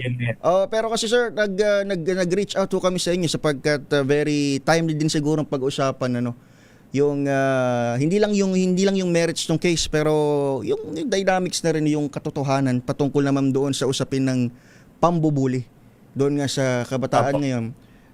Para ho doon sa mga kabubukas pa lamang ng radyo, kabilang ho doon sa mga balita ho natin ngayong araw, ito hong pagbasura ng Manila Prosecutor's Office doon ho sa kasong isinampa ng konsyel ngayon. Konsyel ba o congressman itong si dating congressman at ngayon ay konsyel. Si Councilor Vargas ng Quezon City dito sa kliyente niyo, Attorney DJ. Ito yung may kaugnayan doon sa umano'y bullying ng anak daw anak daw ng kliyente ninyo doon sa anak ni Councilor Vargas sir, pero ibinasura ng Manila Prosecutor's Office. Ang reklamo yung 8-year-old na anak ni Rob at ni Bel ay binubuli daw o binuli o binubuli yung 7-year-old na anak naman ni former Congressman Vargas at ni Yasmin Vargas doon sa kanilang swimming trainings. At di umano ay kinonsinti daw po ito ng magpartner na si Rob at si Bel. So ang issue po rito ay una, meron nga ba talagang bullying na nangyari, at pangalawa ay ito bang si Rob and Bel ay tinolerate nga po ba ito kung sakaling mayroon mang bullying na nangyari. Attorney, bakit ba refresh our minds? Bakit nga ba humantong pa sa kasuhan? Ay usually pag ganyan, alam naman natin sir nung mga panahon nitong mga few years back kung tawagin natin away bata yung mga ganyan. Although ayaw nating i-dismiss syempre, of course, yung kaso ng bullying. Pero bakit humantong sa kasuhan o pagreklamo nitong mga nangyaring ganyan? Base dun sa reklamo ay nag-post daw di umano si Bel ng isang cryptic post ata tungkol dun sa nangyaring insidenteng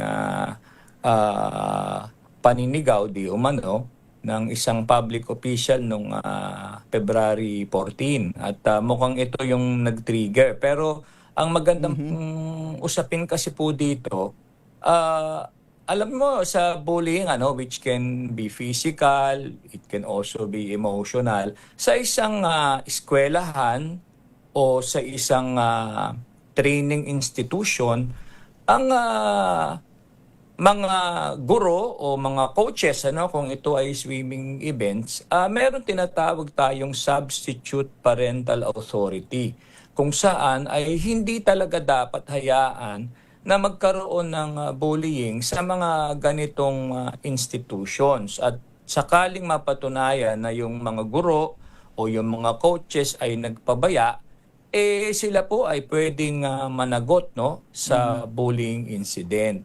At dito sa kaso na to, sinabi po dun sa resolution na wala namang naipakitang mga incident reports kung saan may mga ganitong ang nangyari, at wala ring mga testimonya galing sa coaches na talagang mayroon ng ganito. Kasi kung talaga pong totoong nangyayari yung mga ganyan, pangunahing obligasyon ng mga teachers and coaches na pigilan ito. Kumbaga binabanggit nyo, attorney, doon pa lang with more reason na nakita rin ng prosecutor na wala ring ebidensya naman na itong si Rob at si Bel ay di umano ay kinonsinte. Yung di umano ay puro aligasyon. At sa dulo ang sinabi ng prosecutor sinight niya yung isang desisyon ng Korte Suprema na ang aligasyon in essence is hindi ebidensya.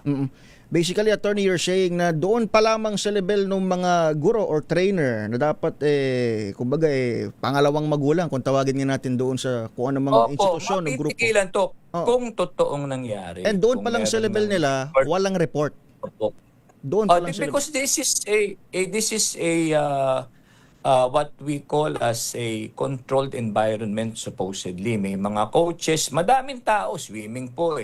So madaming maaring makakakita talaga. So talagang dapat yan ay hindi ito tolerate dapat yan kung totoong nangyari. Pero sabi nga po ng City Prosecutor's Office ay walang sapat na ebidensya Sir, na ito talaga gusto ko balikan yung sinabi mo kanina doon sa iyong introduction na tama ba? Maaari na yung pinakamotibo nitong humantong sa kasuhan ay hindi naman talaga tungkol sa bullying. Hindi naman tungkol sa bullying ng mga bata. Hindi po ako makapagsasagot yan. Siguro ang magandang tanongin po ninyo yung kabila. Ako lang po ay tinatanong nyo kasi kung ano ang nagdalang insidente po ay February 14. Ang reklamo sinampa Abril. Kung under normal circumstances, kung ikaw ay biktima ng trauma, dapat yan agad-agad sinasubject mo sa psychological trauma, evaluation, at kaagad-agad magre-report ka either doon sa eskwelahan, kung ito'y eskwelahan, o kung anumang institution, o di kaya sa kapulisan, o di kaya magkaso ka kaagad. Pero base doon sa series of events po kasi, di umano pa nga ang allegation ay may previous bullying daw na highlight lang nung February 14, pero ang reklamo po mga lumalabas po Abril. Abril. Sabihin na natin February parang yung medyo malayo po. sabihin na natin February, attorney, yung inireklamong insidente, Abril yung reklamo. Wala pong nireklamong insidente nung Abril. Kumbaga yung insidente daw po ay nangyari na highlight nung February 14 base sa resolution po. Sir, kailan naman sir yung cryptic post sa Facebook? Mga February 14, pero binasa ko, hindi naman nga ako sinasabi yung ni Bel kung sino eh. So parang wala siyang binanggit eh. Parang naglabas po siya ng hinaing na di umano ay may isang public official na tila in essence parang sinigawan siya at yung kanyang anak. Aba, at ibig sabihin baka may na-offend, attorney. May tinamaan. Hindi ko po alam. Siguro, hindi ko po alam yan. Ako, binabase ko lang doon po doon sa resolution. At yun nga, eto nga, ang medyo nakakalungkot, although masayang-masaya yung pamilya, lalo na po yung 8-year-old na bata dahil kinakausap ko rin po yun at nagpapasalamat din ako doon sa kay Dr. Cruz na nagma-manage sa bata kasi na-trauma din naman yung bata sa dami ng mga nangyari may mga komento sa social media na impluwensyahan daw di umano kasi daw si Robsy ay apo daw ng may-ari ng SM. So medyo ako po yung nagulat kasi sa totoo lang ito'y tinutulungan ko lang tong si Bel at si Rob at hindi ho totoo na kaanak yan ng may-ari ng SM. Si Rob po ay beat actor, kontrabida. Yun lang nga, medyo malas siya kasi ang itsura talaga niya, kontrabida eh. Tapos ang nagre-reklamo medyo hindi... So kaya parang sa impression pa lang, medyo talagang... dehado na si Rob pero sa totoo lang po talagang talagang ng problema po sila at lumapit lang po at yun nga po nakakasiguro ko sa inyo na ang City Prosecutor's Office of Manila lalo na po yung mga nag-evaluate at nag-aproba ay mga disenteng mga tao at kahit ipagtanong niyo po yan, napaka-fair po ng mga yan. At yung pong city prosecutor naman, although hindi po ito pumirma, sa pagkakaalam ko po ay dating mayor ata o dating politiko. So pero yung mga naggagawa po ng decision ay mga honorableng tao. So ako ay umaapila naman doon sa ating mga netizens na hinay-hinay lamang po kayo kasi pagka kayo na po ang nanghuhusga kasi kahit sino, complainant man o respondent kayo na po ang nambubuli niyan. Imbis na atin pong ipakalat na maging mabuting tao tayo at iwasan ng bullying, parang kayo na po ang nambubuli. So iwasan po natin 'yun. Pati nga ako naboboli din minsan may mga comment na. Ito nga, attorney, binabasa ko yung official statement ng kampo nyo, pinablish sa Facebook page ni Sir Rob kahapon. At yun nga rin, yung kanyang binabanggit, yung sa halip na ang usapin ay krusada sa bullying, ang nangyari yung mga crusader pa raw sa bullying, ang nagiging bully sa ngayon. At yun daw ay nalalasap nga ng kanilang family. Sir, last na siguro on my end, meron bang, what's next doon sa legal na hakbang dito sa case na ito? Pinaliwanag ko po kay Bel at kay Rob na ito po naman hindi pa pinal, maaari pa itong humaba, depende po sa kampo ng Vargas, pero sa ngayon ay ang kanilang attention lamang ay doon sa well-being ng kanilang anak. At of course, pinapanalangin din nila na kasi madaming mga batang nadamay na sana ma-fireproof ang mga minor de edad, higit sa lahat.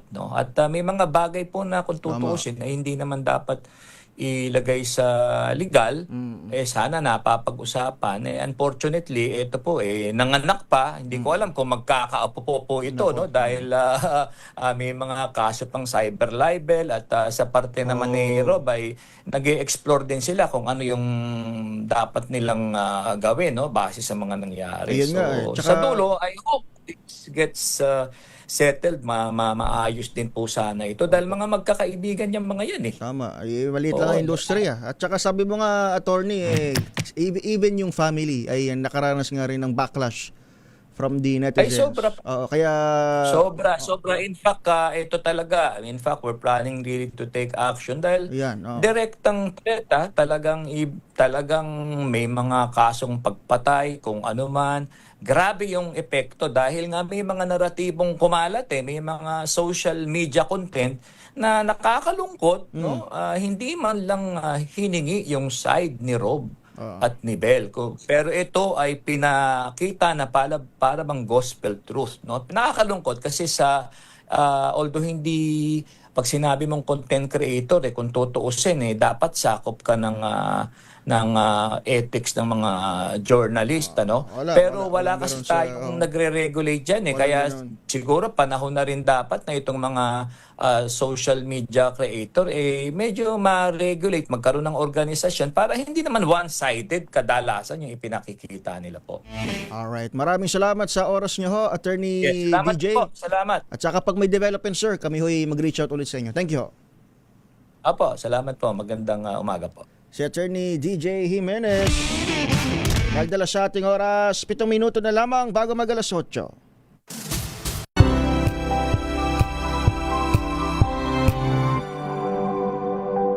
Curious ka ba sa maraming bagay?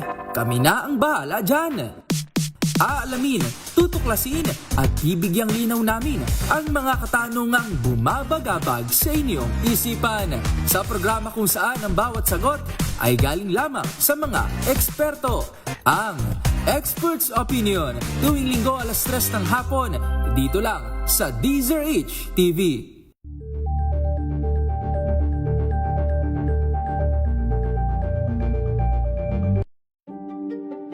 Buklatin ang mga pahina. Pakinggan ang boses ng lipunan. Tunghayan ang mga issue mula sa ibang katayuan. Nakakalungkot kasi deserve ba namin ng ganito? Na hindi nila alam kung ano talaga yung kanilang mga karapatan. Yung gobyerno, tinulungan nila yung kanilang magsasaka. Pinapatahimik tayong lahat using various laws. Through education, kayang-kaya nating baguhin yung ganitong klaseng pag-iisip. Isang kwento, iba't ibang anggulo. Dito, sa Point of View.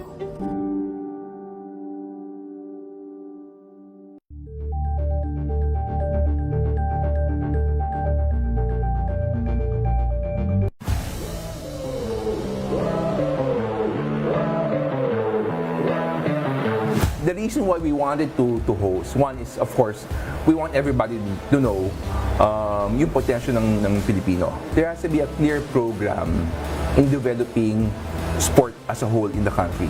Everybody wants to be an Olympian. Okay. But for you to be an Olympian, number one, you have to be best locally. The biggest dream or the biggest objective talaga is of PBAD nung ating section and nung ating program direction is to really develop especially the current national team mo, sina Jello, sina Clarence, sina Mika to really excel and pumasok sila sa Olympics. Hi, I am Melvin Consuni Nubla, Head of Development ng Philippine Badminton Association. Abangan ang aking exclusive interview dito lang sa DZRH TV Matchpoint.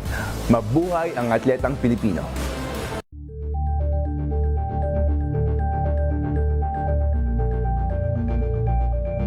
Tumunog na ang gantingan para sa kalikasan. Ang nagkamit ng parangal bilang Best News Anchor ay walang iba kundi si Angelo Palmones ng Magandang Umaga Pilipinas, DZRH Radio 666 kHz.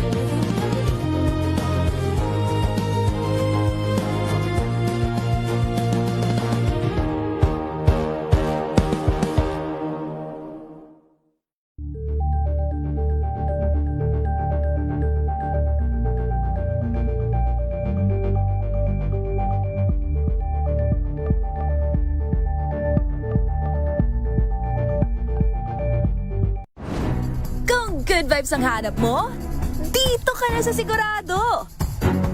Mula sa mga istoryang nagbibigay ng inspirasyon hanggang sa mga kwentong may dalang solusyon. Mga balitang pampagaan, pakiramdam at pampaganda ng araw. Hindi lang basta good news, kundi the better news. Mula Lunes hanggang Biyernes, 1:00 ng tanghali sa DZRH TV.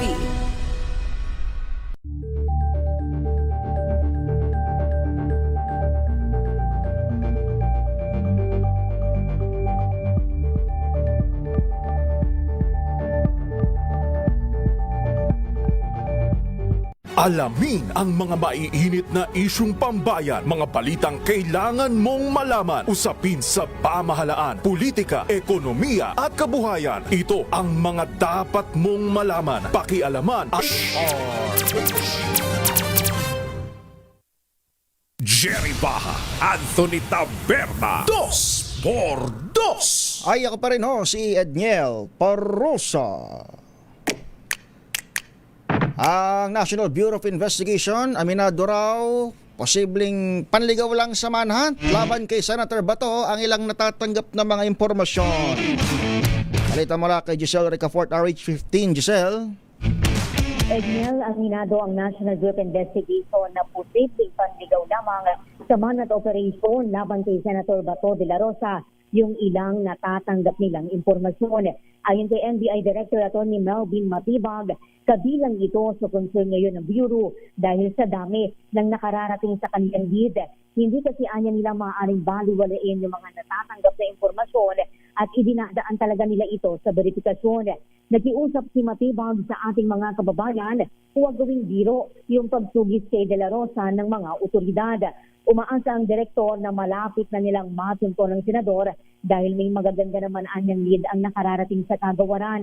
Kasabay nito, muli siyang nanawagan sa mga huling nakausap at nakasama ni Bato na makipagtulungan sa bureau at mga kapulisan.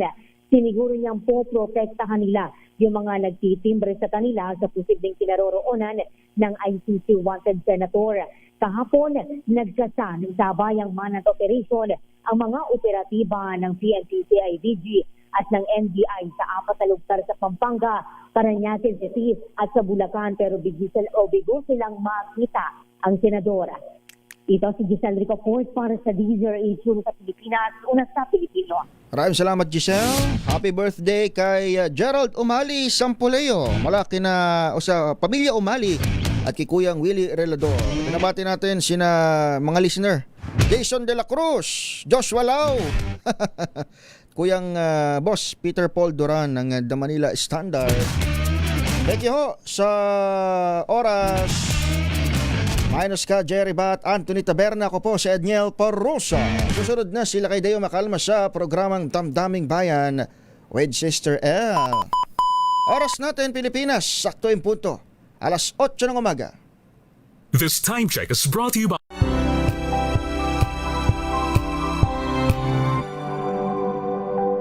Wow, ang saya.